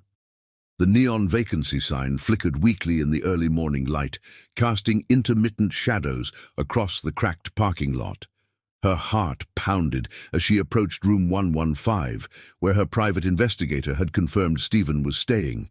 She'd imagined this moment countless times during her search, the words she'd say, the arguments she'd make. But standing before his door, all her carefully prepared speeches evaporated. Raw emotion took over as she knocked, the sound echoing in the quiet morning air. No response. She knocked again, harder this time. "Stephen Fleming, open this door right now." Movement inside, the slow, uneven footsteps she knew so well. Then silence. "I know you're in there," she called out, her voice trembling with emotion. "And if you don't open this door, I swear I'll sing at the top of my lungs until every guest in this motel comes to complain." The door opened slowly, revealing Stephen looking more haggard than she'd ever seen him. Dark circles shadowed his eyes, and his clothes hung loose on his frame. The sight of him, alive, real, within reach, nearly broke her. "Kelly," he breathed, his voice rough with emotion. "How did you—" She didn't let him finish. Throwing herself into his arms, she began hitting his chest with her fists, tears streaming down her face. "You idiot! You thought you could run away from me!" Stephen staggered back, overwhelmed by her presence. "Why are you here?" The question ignited her anger fully. "Because I love you, you stubborn, noble fool, and I found a doctor who can fix this. We're going to fight this together." She pushed past him into the room, taking in the depressing scene. A single bag sat partially unpacked in the corner. Medicine bottles lined the dresser. The bed was neatly made. Probably hadn't been slept in, knowing how insomnia plagued him when he was troubled. "Kelly, please," he began, leaning heavily on his cane. "I left for your own good. You deserve— Don't you dare tell me what I deserve." She whirled to face him, her eyes blazing. "I deserve to be with the man I love. I deserve to fight alongside my husband instead of having him make decisions about my life without consulting me." "I couldn't watch you sacrifice everything for me anymore," Stephen said quietly. "Your youth, your dreams, your future." Kelly's laugh was both bitter and tender. "You really don't get it, do you? You are my future. Every dream I have includes you. And as for sacrifices—" She pulled out a thick folder from her bag. "Let me show you what I've been doing while you were hiding in this god-awful motel." She spread documents across the small table, investment statements, medical research, treatment proposals. Stephen's eyes widened as he took in the figures. "How did you—" "I learned from the best," she interrupted. "You taught me about business, about investments, about seeing opportunities others miss. I took the inheritance and made it grow, and I found a doctor." A brilliant surgeon who's developed a new procedure that could help you. Stephen sank onto the bed, overwhelmed by the evidence of her determination. Kelly, the costs of experimental treatments are covered, she finished firmly. Look at the numbers, Stephen. Really, look at them. I've built enough capital to fund both your treatment and my music school dreams. We don't have to choose. He studied the documents with the attention to detail that had made him a business success. Kelly watched emotions play across his face. Disbelief, hope, and something deeper, more painful. I never meant to hurt you, he whispered finally, looking up at her with tears in his eyes. But you did. Kelly knelt before him, taking his hands in hers. You hurt us both by trying to be noble instead of trusting our love. Did you really think I would just accept your letter and move on? That I would use the money for myself while you suffered alone? I hoped. He began, but couldn't finish. You hoped wrong. She reached up to cup his face, forcing him to meet her gaze. I took vows. Stephen Fleming, for better or worse, in sickness and in health. Those weren't just words to me. He leaned into her touch, his resolve crumbling. I've missed you so much, he confessed, his voice breaking. Every minute, every breath without you. Then come home. She rose to sit beside him, pulling him close. Come home and let me show you the treatment plans. Let me introduce you to Dr. Reynolds. She's incredible, Stephen. Her success rates with this new procedure are amazing. Dr. Reynolds. Recognition flickered in his eyes. Sarah Reynolds? The one who pioneered that experimental nerve regeneration technique? The same. Kelly's smile was triumphant. She reviewed your case personally. She believes she can help you, Stephen, not just with pain management, but with actual healing. Hope, dangerous, precious hope, began to bloom in his chest. But her waiting list is years long, and the cost is handled, Kelly said firmly. I didn't just invest blindly. I researched medical technology companies, including the ones developing equipment for Dr. Reynolds' procedures. Some strategic investments there paid off particularly well. Stephen stared at her in amazement. When did you become such a savvy investor? When my husband taught me everything he knew about business, then left me with an inheritance and a broken heart to fix. Her tone softened. I had excellent motivation to succeed. The weight of his mistake pressed down on him. I thought I was setting you free, he whispered, giving you a chance at a normal life. Normal? Kelly's laugh was gentle. When has anything about our love story been normal? I was 18 when I fell in love with a 30-year-old man. We faced racism, family rejection, and financial ruin together. Normal was never in the cards for us. She stood, pulling him up with her. Now, pack your bags. We're going home. Kelly, wait. He caught her hand. Are you sure? Really sure? This treatment, it might not work. I might never be the man I was before. She turned to face him, her expression fierce with love and determination. You're right, you might never be that man again, but you'll be the man you are now, the man I've loved through 5 years of struggle, the man who tried to break his own heart to protect mine, the man I choose every single day of my life. Tears spilled down his cheeks as he pulled her into his arms. I don't deserve you, he whispered into her hair. Good thing love isn't about deserving. She held him tight, feeling his tears dampen her shoulder. It's about choosing, and I choose you, Stephen Fleming. I will always choose you. They stood there, holding each other, letting months of separation and pain dissolve in the healing power of their reunion. Finally, Kelly pulled back just enough to look into his eyes. Promise me something, she said softly. Promise you'll never try to leave me again. No matter how noble your intentions, no matter how much you think you're protecting me, promise me we face everything together from now on." "I promise," he whispered, sealing the vow with a kiss that tasted of tears and hope and coming home. Together, they packed his meager belongings. Kelly insisted on carrying his bag, noting how the weeks of isolation had weakened him. In the parking lot, she guided him to her car, refusing to let him waste another penny on this place. As they drove home, Stephen reached for her hand. "Tell me more about Dr. Reynolds's procedure." Kelly's face lit up as she explained the innovative treatment that could potentially restore much of his mobility and reduce his pain. She'd done exhaustive research, understanding every aspect of the procedure and its implications. "The initial surgery is just the beginning," she explained. "There's intensive rehabilitation afterward, but Dr. Reynolds says your age and overall health make you an excellent candidate. She believes you could see significant improvement within 6 months." "And you're sure about the financial side?" he asked, old worries creeping in. "Absolutely sure." Her tone brooked no argument. "I've structured our investments to provide both immediate funds for treatment and long-term stability. Your business expertise didn't go to waste on me, you know." They arrived home, their modest house that somehow seemed to welcome them back with open arms.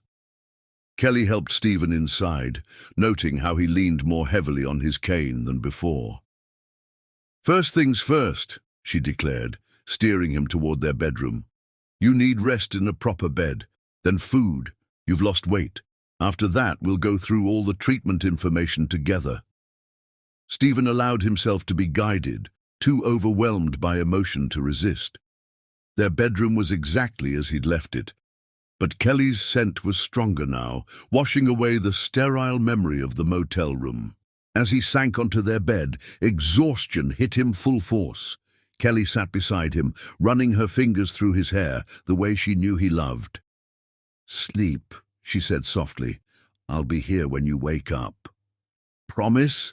He caught her hand, suddenly afraid this was all a dream. "Promise." She kissed him gently. "Always." Stephen drifted off to the sound of Kelly humming their song, her presence anchoring him in a way the past weeks of solitude had made him forget was possible. His last conscious thought was a prayer of gratitude for a love strong enough to find him and bring him home. Chapter 9. The Long Journey. For years, they traveled across the country seeking treatments. Each new city brought its own challenges and hopes, but Kelly and Stephen faced them together, their bond growing stronger with every mile. Dr. Reynolds's revolutionary procedure in Boston marked the beginning. The surgery lasted 12 hours, during which Kelly paced the waiting room, alternating between prayer and reviewing investment reports on her laptop. When the doctor finally emerged, her smile held cautious optimism. "The nerve regeneration procedure went well," she explained, "but this is just the first step. The real work begins with rehabilitation." Stephen's recovery was grueling. Physical therapy sessions left him drenched in sweat, his body fighting to relearn movements that had once been natural. Kelly was there for every session, encouraging him through each small victory and holding him through moments of frustration. "You don't have to watch this," he said one particularly difficult day, when pain had reduced him to tears. Kelly took his face in her hands. "I don't have to. I choose to. Your struggles are my struggles, remember?" Between therapy sessions, Kelly managed their growing investment portfolio with remarkable skill. The initial success of her medical technology investments had given her the confidence to diversify. She had an uncanny ability to spot emerging trends, combining Stephen's taut business acumen with her own intuitive understanding of market dynamics. Their hotel room in Boston became a command center of sorts. Medical documents shared space with financial reports on the small desk. Kelly worked late into the night, coordinating with brokers and researching new opportunities while Stephen slept fitfully, his body adjusting to the dramatic changes happening within. 3 months into their Boston stay, Dr. Reynolds recommended a specialist in Chicago who was doing groundbreaking work with neuromuscular rehabilitation. His techniques could complement the nerve regeneration, she explained. I think the combination could significantly improve your outcomes. So they moved to Chicago, where Dr. Harris introduced them to an intensive therapy program that pushed Stephen to his limits. The winter wind off Lake Michigan was brutal, but they found warmth in small victories. The first time Stephen could stand without his cane, the morning he managed to walk a full block without stopping. Kelly's investments continued to flourish. She had an almost magical touch with startup companies, particularly in the medical technology sector. Their financial advisor joked that she should start her own investment firm. Maybe someday, Kelly would say, her focus never wavering from Stephen's recovery. For now, I have more important priorities. Their journey took them to Phoenix next, where a holistic treatment center offered innovative pain management techniques. The desert air seemed to help Stephen's joints, and the combination of traditional medicine with alternative therapies showed promising results. Kelly found time between Stephen's treatments to take online business courses, expanding her knowledge of investment strategies and market analysis. She was building something remarkable, not just a fortune, but a foundation for their future dreams. They celebrated small milestones along the way. In Denver, Stephen walked up a flight of stairs without assistance for the first time since the accident. In Seattle, he managed to stand for an entire hour during Kelly's impromptu jazz performance at their hotel's piano bar. Through it all, their love deepened in ways neither had thought possible. Physical intimacy remained challenging, but they discovered new ways to express their devotion. Kelly would read to Stephen during his therapy sessions, their hands intertwined. He would listen to her practice new songs, offering the same thoughtful feedback he'd given when they first met. The medical bills were staggering, but Kelly's investment strategy more than kept pace. She had an almost prescient ability to identify companies on the verge of breakthrough developments. Their financial advisor started calling her the Oracle. I just pay attention, Kelly would say modestly, and I learned from the best. She always looked at Stephen when she said this, remembering their early days when he taught her about business between hospital stays. Their travels brought them to Baltimore, where a renowned pain specialist offered a new approach to nerve pain management. The treatment was experimental and expensive, but Kelly's latest investment in a promising biotech startup had paid off handsomely. Are you sure about this? Stephen asked as they reviewed the treatment costs. We could wait, see if the price comes down. Kelly silenced him with a look. Do you remember what you taught me about opportunity costs? Sometimes waiting costs more than acting. Your pain levels are dropping, your mobility is improving. We're not stopping now. The Baltimore specialist Dr. Patel was impressed by their dedication. I've never seen a couple so committed to the healing process, she told them. Most people give up after the first or second attempt. Giving up isn't in our vocabulary, Kelly replied, her hand finding Stephen's automatically. Their hotel room in Baltimore overlooked the harbor. On clear days, they would watch the ships come and go, drawing parallels to their own journey. Each treatment is like a different port, Stephen mused one evening, and you're my compass, always pointing the way home. Kelly's response was to pull out her laptop, showing him the latest returns on their investments. Look at this, she said, highlighting a particular portfolio. The medical technology sector is booming. Our initial investment has tripled. Stephen studied the figures with pride. You've become quite the financial wizard. I had a good teacher, she smiled, and excellent motivation. Their next stop was Houston, where a team of specialists offered a coordinated approach to Stephen's ongoing recovery. The humidity was challenging, but the comprehensive treatment program showed remarkable results. Kelly managed their investments between Stephen's appointments, her growing expertise attracting attention in financial circles. Several investment firms offered her positions, but she declined them all. "My most important investment is right here," she would say, watching Stephen work through his therapy exercises. The Houston program lasted 6 months, during which their investment portfolio continued to grow. Kelly's strategy of focusing on medical technology companies proved particularly lucrative, as several of their early investments paid off spectacularly. They celebrated their small victories differently now.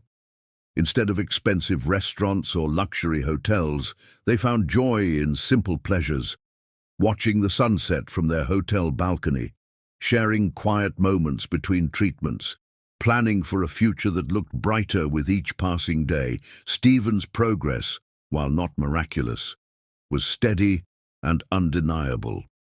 The combination of treatments, therapies, and Kelly's unwavering support gradually rebuilt his strength and reduced his pain levels. "It's not just the medical treatments," his Houston physician observed. "It's the love and support behind them. I've never seen such dedication." Kelly's financial acumen became almost legendary in certain circles. Investment firms regularly sought her advice, offering consulting fees that she rolled back into their medical fund.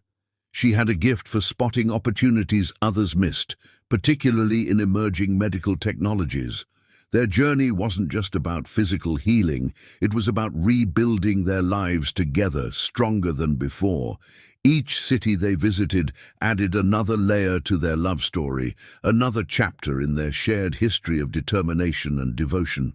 Late one night in Houston, as they reviewed their progress over the past years, Stephen marveled at how far they'd come. "Do you ever regret it?" he asked softly. "All these years of traveling, all the time spent in hospitals and hotels." Kelly looked up from her laptop, her eyes shining with the same love that had captured his heart at their first meeting. "Regret being with the man I love? Regret watching you grow stronger every day? Never." Their final stop was Mayo Clinic in Minnesota, where a revolutionary new treatment promised to address the remaining nerve damage. The procedure was cutting-edge, expensive, and not entirely guaranteed to work. "It's your decision," Kelly said as they reviewed the treatment plan. "We have the funds, thanks to our investments, but you're the one who has to go through it." Stephen studied his wife's face. Still young and beautiful, but with a maturity born of their shared struggles. She had given up so much for him, yet had somehow turned those sacrifices into triumphs. "Our decision," he corrected gently. "Everything we do together." The Minnesota winter was harsh, but they found warmth in their shared purpose. Between treatments, Kelly continued managing their investments with remarkable skill. Their initial 100,000 had grown into a substantial fortune, ensuring they could afford any treatment Stephen might need. Through it all, their love remained the constant that sustained them. Each city, each treatment, each small victory brought them closer together. They were no longer just husband and wife, they were partners in the truest sense, their bond tested by fire and strengthened by unwavering faith in each other. As they sat in their Minneapolis hotel room, watching snow fall over the city, Kelly showed Stephen their latest investment returns. The numbers were impressive, but it was the hope in her eyes that moved him most deeply. "We're going to make it," she said softly. "All of it. Your health, our dreams, everything we've fought for, it's all coming together." Stephen pulled her close, marveling at the strength of the young woman who had refused to give up on him. "We already have," he whispered. "We've made it because we're together. Everything else is just details." The long journey had changed them both, but their love remained unshakable. Through every treatment, every setback, every triumph, they faced it together.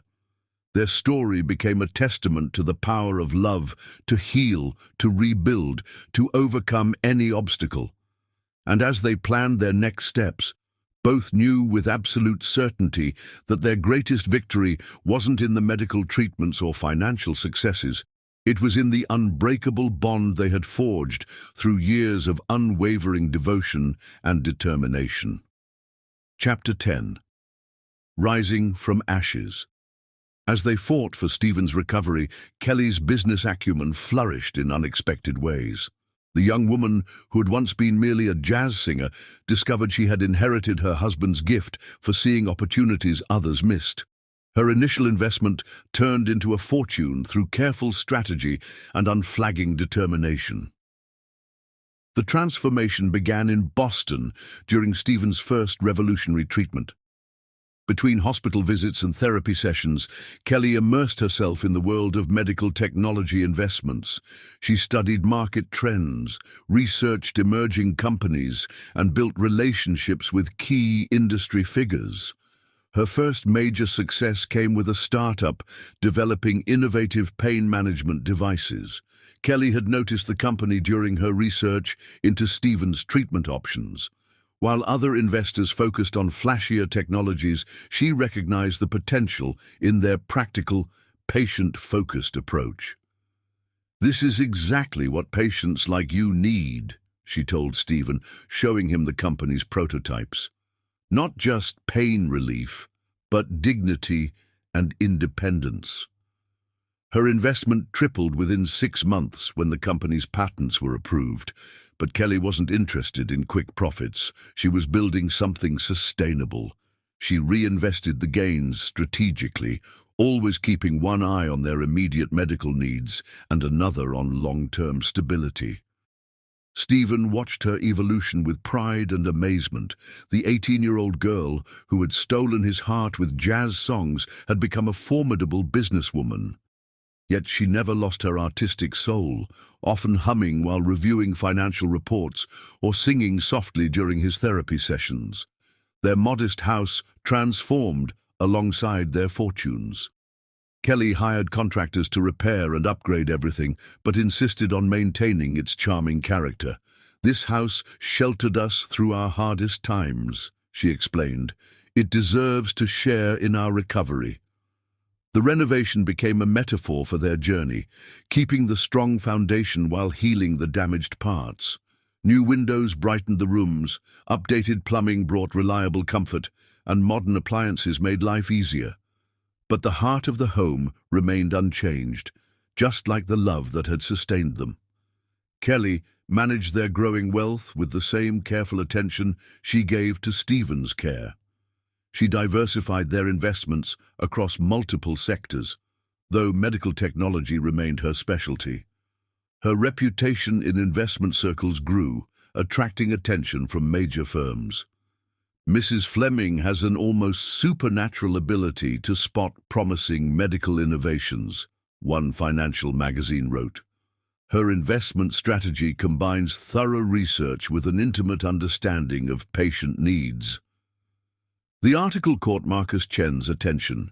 He attempted to arrange a meeting, presumably to discuss business opportunities, but Kelly's response was clear and firm.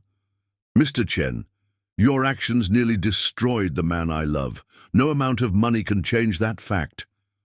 Her focus remained absolutely on Stephen's recovery. As their wealth grew, she sought out the best treatments available, coordinating with specialists across the country, but she never let money become their primary concern.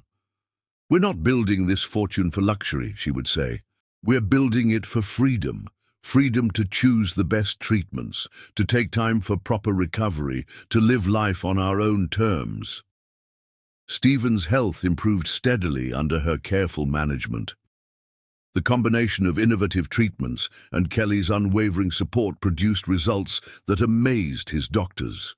His pain levels decreased significantly, and his mobility improved beyond their initial hopes. During his recovery, Kelly continued performing at select venues, though now by choice rather than necessity. Her voice had matured beautifully, gaining depth and emotion from their experiences. She often dedicated songs to Stephen, their love story resonating in every note. The music world began to take notice. Several record labels approached her with offers, but Kelly was selective. "Music is my soul's expression," she told them, "not a commodity to be packaged and sold." Instead, she focused on combining her business success with her artistic passions. She began planning a chain of music schools that would offer lessons to underprivileged children, using some of their investment profits to fund scholarships. "Everyone deserves a chance to find their voice," she explained to Stephen, "just like you gave me a chance that night at the gala." Their social circle changed as their fortunes improved. Former friends who had abandoned them during their struggles attempted to reconnect, but Kelly maintained careful boundaries. She never forgot who had stood by them during the difficult years. The investment world constantly sought her advice, particularly regarding medical technology ventures. Kelly developed a reputation for backing companies that combined innovation with genuine concern for patient welfare. Her portfolio consistently outperformed market averages, but she measured success differently. "Every investment we make has to serve a greater purpose," she insisted, "whether it's advancing medical treatment, improving patient care, or making healthcare more accessible." Stephen's consulting work gradually resumed as his health improved, but now on his own terms. His experience as a patient had given him valuable insights into healthcare administration.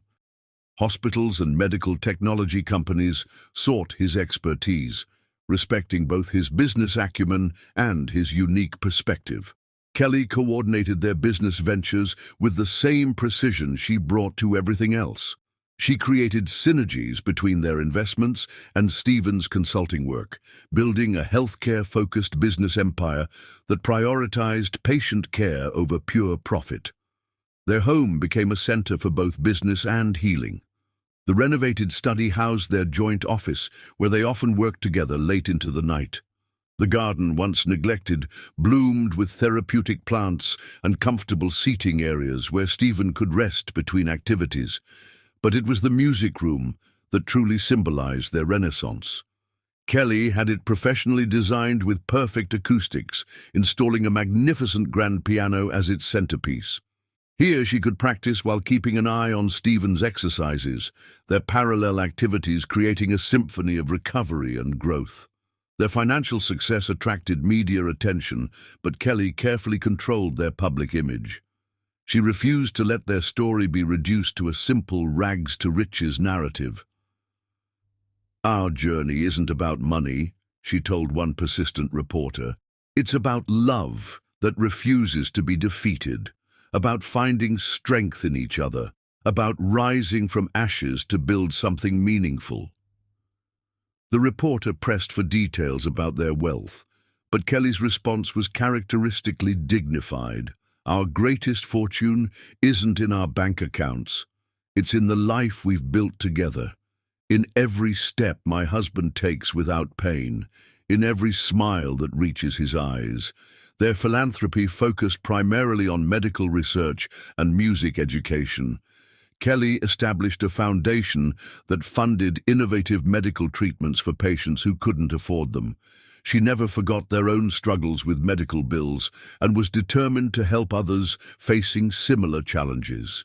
Stephen's recovery progressed to the point where he could accompany Kelly to foundation events, sharing their story to inspire others.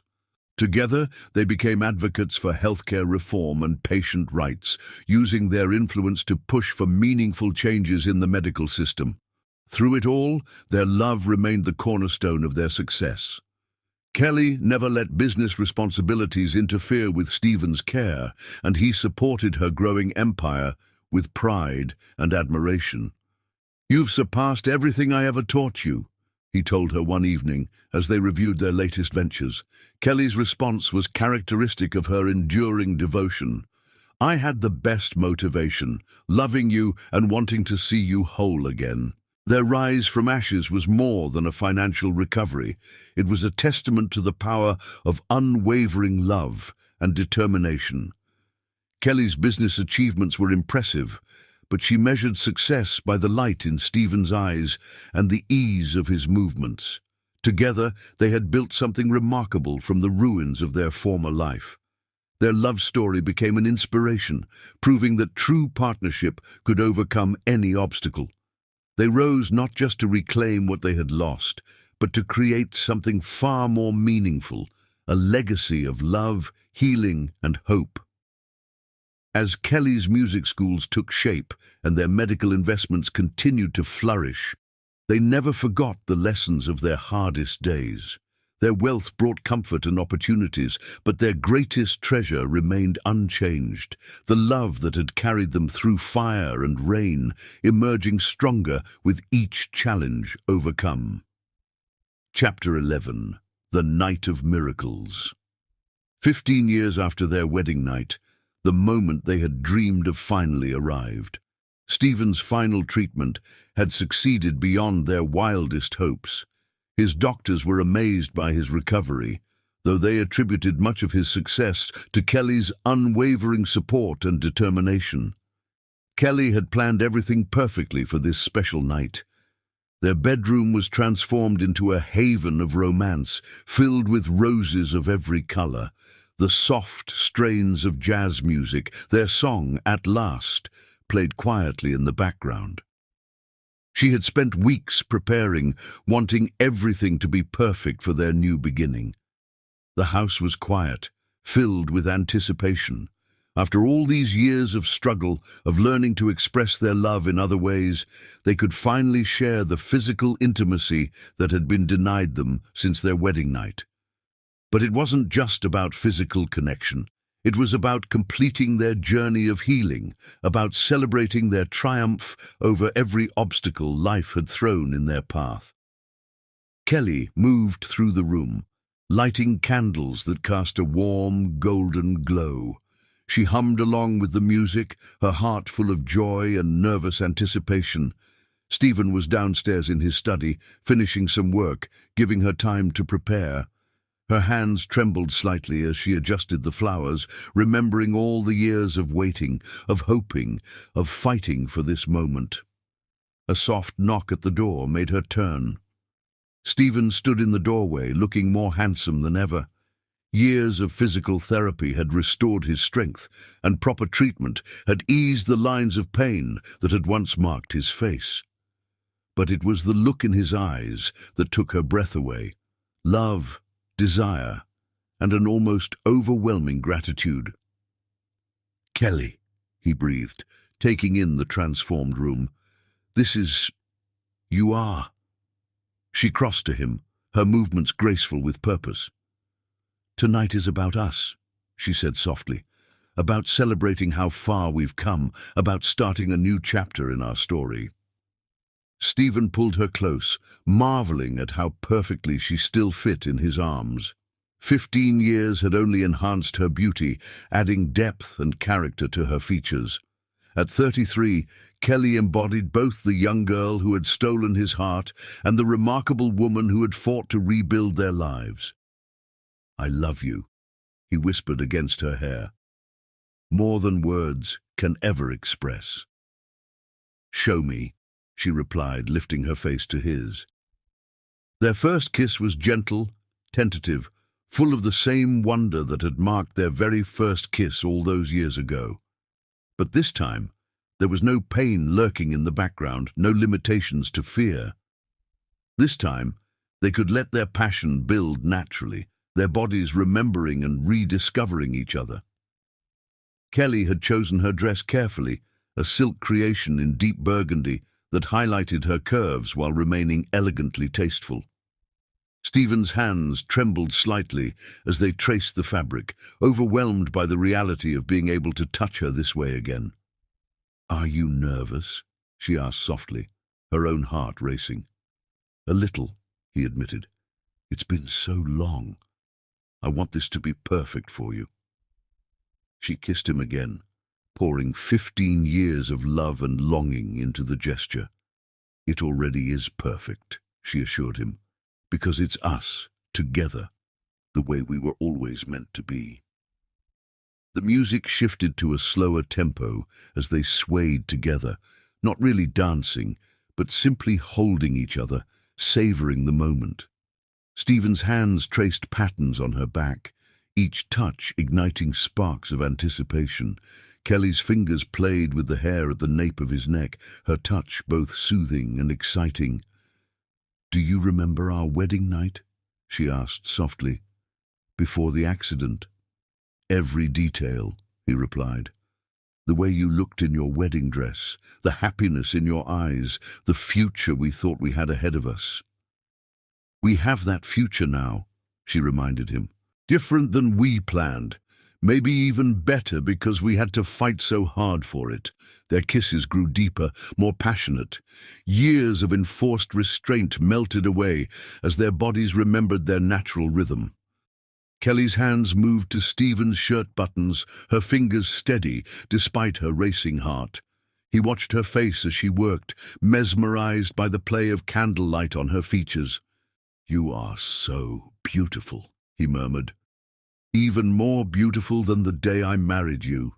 She smiled up at him, her eyes shining with love and desire. "And you," she said, pushing his shirt off his shoulders, "are the only man I have ever wanted, ever loved, ever dreamed of being with like this."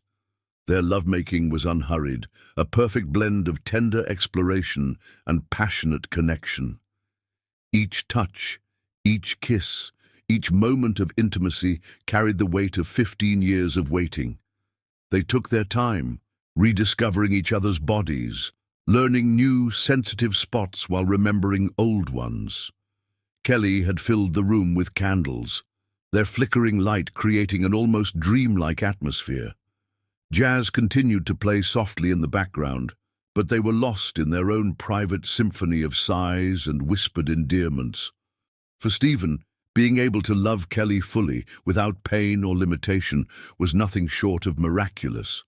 Every touch, every response from her body filled him with wonder and gratitude. This was what they had fought for, what they had never stopped believing in through all the years of struggle. Kelly's joy was equally profound. Feeling Stephen strong and whole against her, being able to express her love for him in this most intimate way, made every sacrifice worthwhile. Their passion built slowly, naturally, years of emotional intimacy translating into perfect physical harmony. That night, they could hardly separate, making up for lost time with an intensity that surprised them both. Every kiss held 15 years of longing.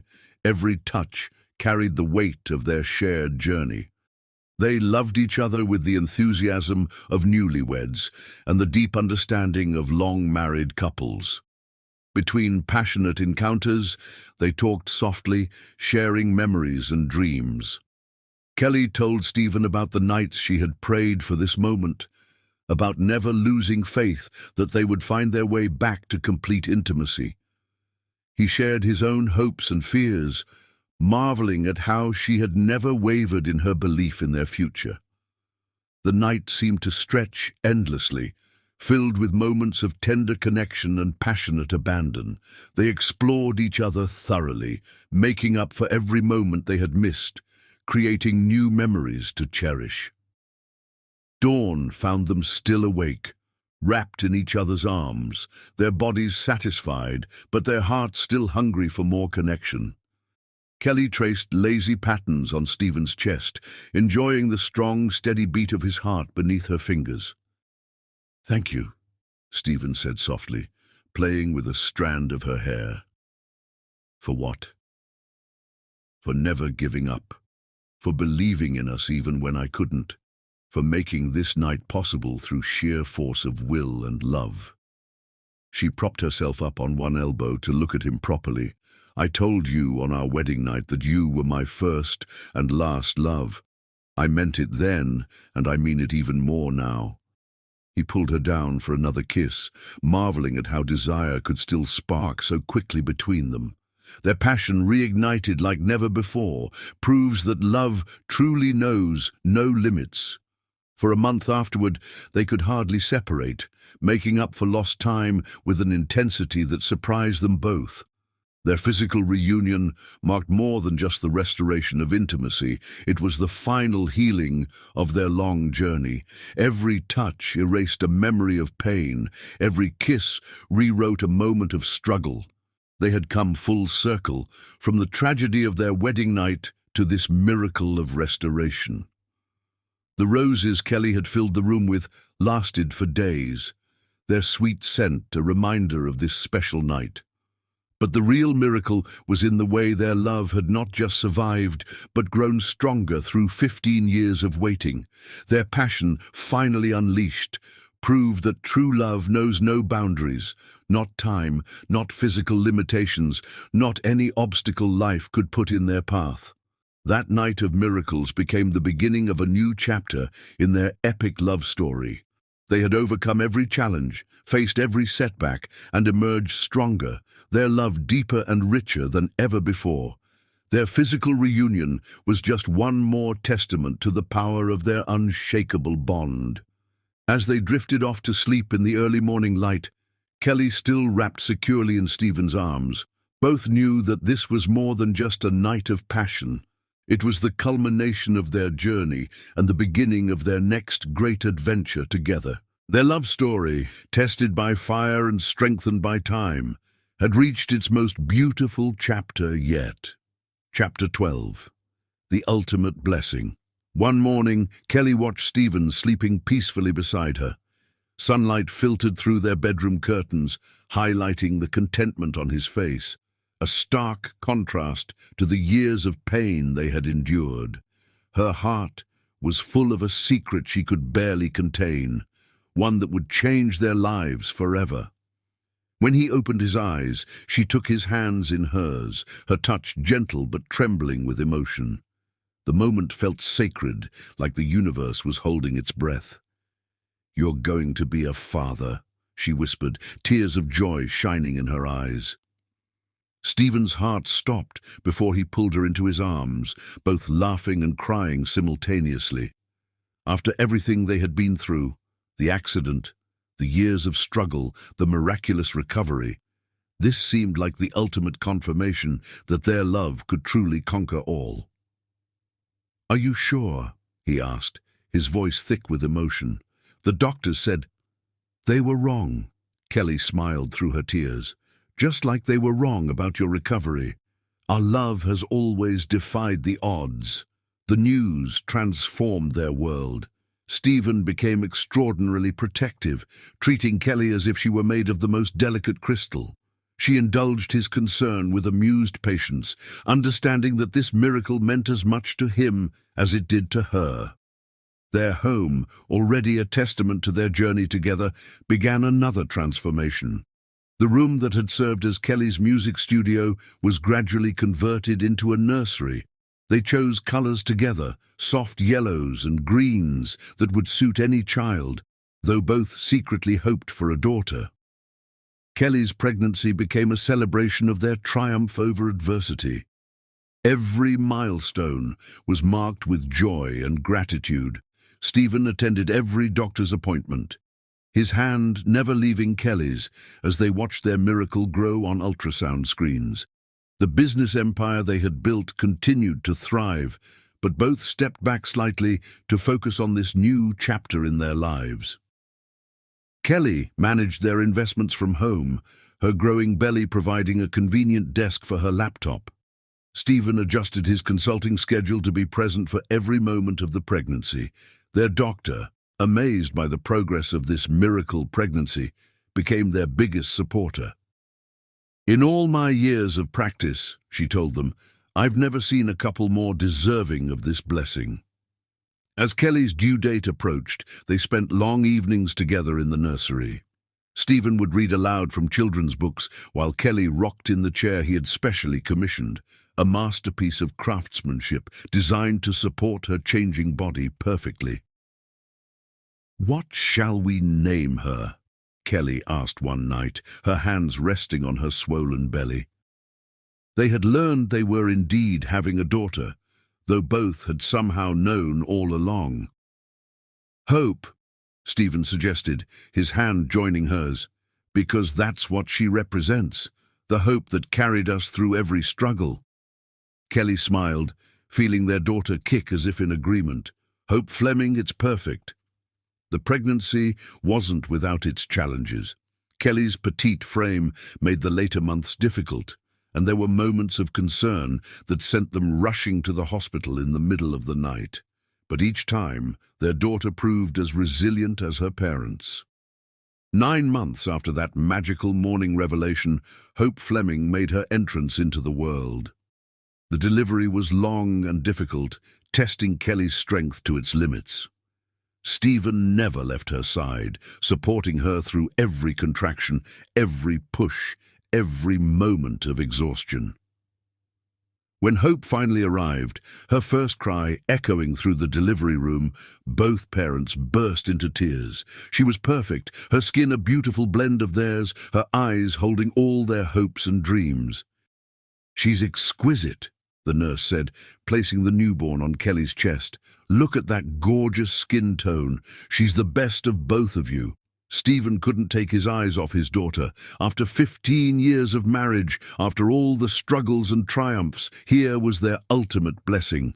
Hope's tiny hand wrapped around his finger with surprising strength, as if making a promise to hold onto him forever. The first few weeks at home were a blur of midnight feedings, diaper changes, and absolute wonder. Kelly discovered that years of managing their business empire had prepared her well for the organizational challenges of motherhood. Stephen revealed a natural talent for baby care, his gentle strength perfect for soothing their daughter's occasional fussiness. Friends and family flocked to meet Hope, marveling at how she embodied the best of both parents. Her skin tone was a perfect blend of Kelly's rich brown and Stephen's fair complexion. Her eyes, though dark like Kelly's, had Stephen's thoughtful expression. Even as a newborn, she showed signs of both Kelly's musical inclination, responding to lullabies with rapt attention, and Stephen's analytical nature, studying everything with intense focus. "She's our bridge," Kelly observed one evening as they watched Hope sleep. "The physical manifestation of our love story." Stephen wrapped his arms around his wife, overwhelmed by the perfection of their family. A love story that's just beginning its next chapter. As Hope grew, she became living proof that their epic love story had produced the ultimate miracle. Her first smile, first word, first steps. Each milestone was celebrated with the joy of parents who had once thought such moments impossible. Kelly's lullabies took on new meaning as she sang to their daughter, her voice carrying all the love and hope that had sustained them through their journey. Stephen found himself composing bedtime stories that told their history in child-friendly terms, tales of princesses who never gave up on their princes, of love that could overcome any obstacle. Their home, once a symbol of their fall from grace and subsequent rise, became a sanctuary of family joy. Hope's laughter echoed through rooms that had known tears and struggle, her presence healing the last lingering shadows of harder times. The business world tried to pull them back, offering ever more lucrative opportunities, but both Kelly and Stephen had learned to prioritize what truly mattered. They managed their empire with careful efficiency, but their primary focus remained on their miracle daughter. "We've built something remarkable," Stephen said one evening, watching Kelly rock Hope to sleep. "Not just our business success or my recovery, but this perfect little family." Kelly smiled, her face glowing with maternal love. And to think it all started with a jazz song at a charity gala. Their story became legendary in their circles. The young singer and the businessman who had overcome every obstacle life threw at them, culminating in this ultimate blessing. Hope's existence was proof that faith, determination, and unconditional love could work miracles. As Hope grew, she showed signs of inheriting the best qualities of both parents. She had Kelly's musical talent and Stephen's business acumen, her mother's determination and her father's compassion. But most importantly, She had their capacity for deep, unconditional love. Their journey had come full circle. From the young couple whose wedding night ended in tragedy, through years of struggle and triumph, to this perfect completion of their family. Hope was more than just their daughter. She was the living embodiment of their love story, proof that no obstacle was too great when hearts were truly united. Every night, as they tucked Hope into bed, Kelly and Stephen exchanged glances that held 15 years of shared history. Their love had not only survived every challenge, but had grown stronger, deep enough to create new life, to build a legacy of love that would continue through their daughter. And for Stephen and Kelly Fleming, their journey was just beginning. They had created something beautiful from adversity, built a love story that defied every expectation, and now had a daughter who represented every dream they had fought to achieve. Hope grew into a child who carried their story forward, her very existence a testament to the power of love to overcome any obstacle. She became the bridge between their past struggles and future dreams, the ultimate blessing that crowned their triumph over adversity. Their epic love story had produced the ultimate proof that faith, determination, and unconditional love could overcome any obstacle. And for Stephen and Kelly Fleming, watching their daughter grow into a perfect blend of them both, every moment was a reminder that their greatest adventures still lay ahead.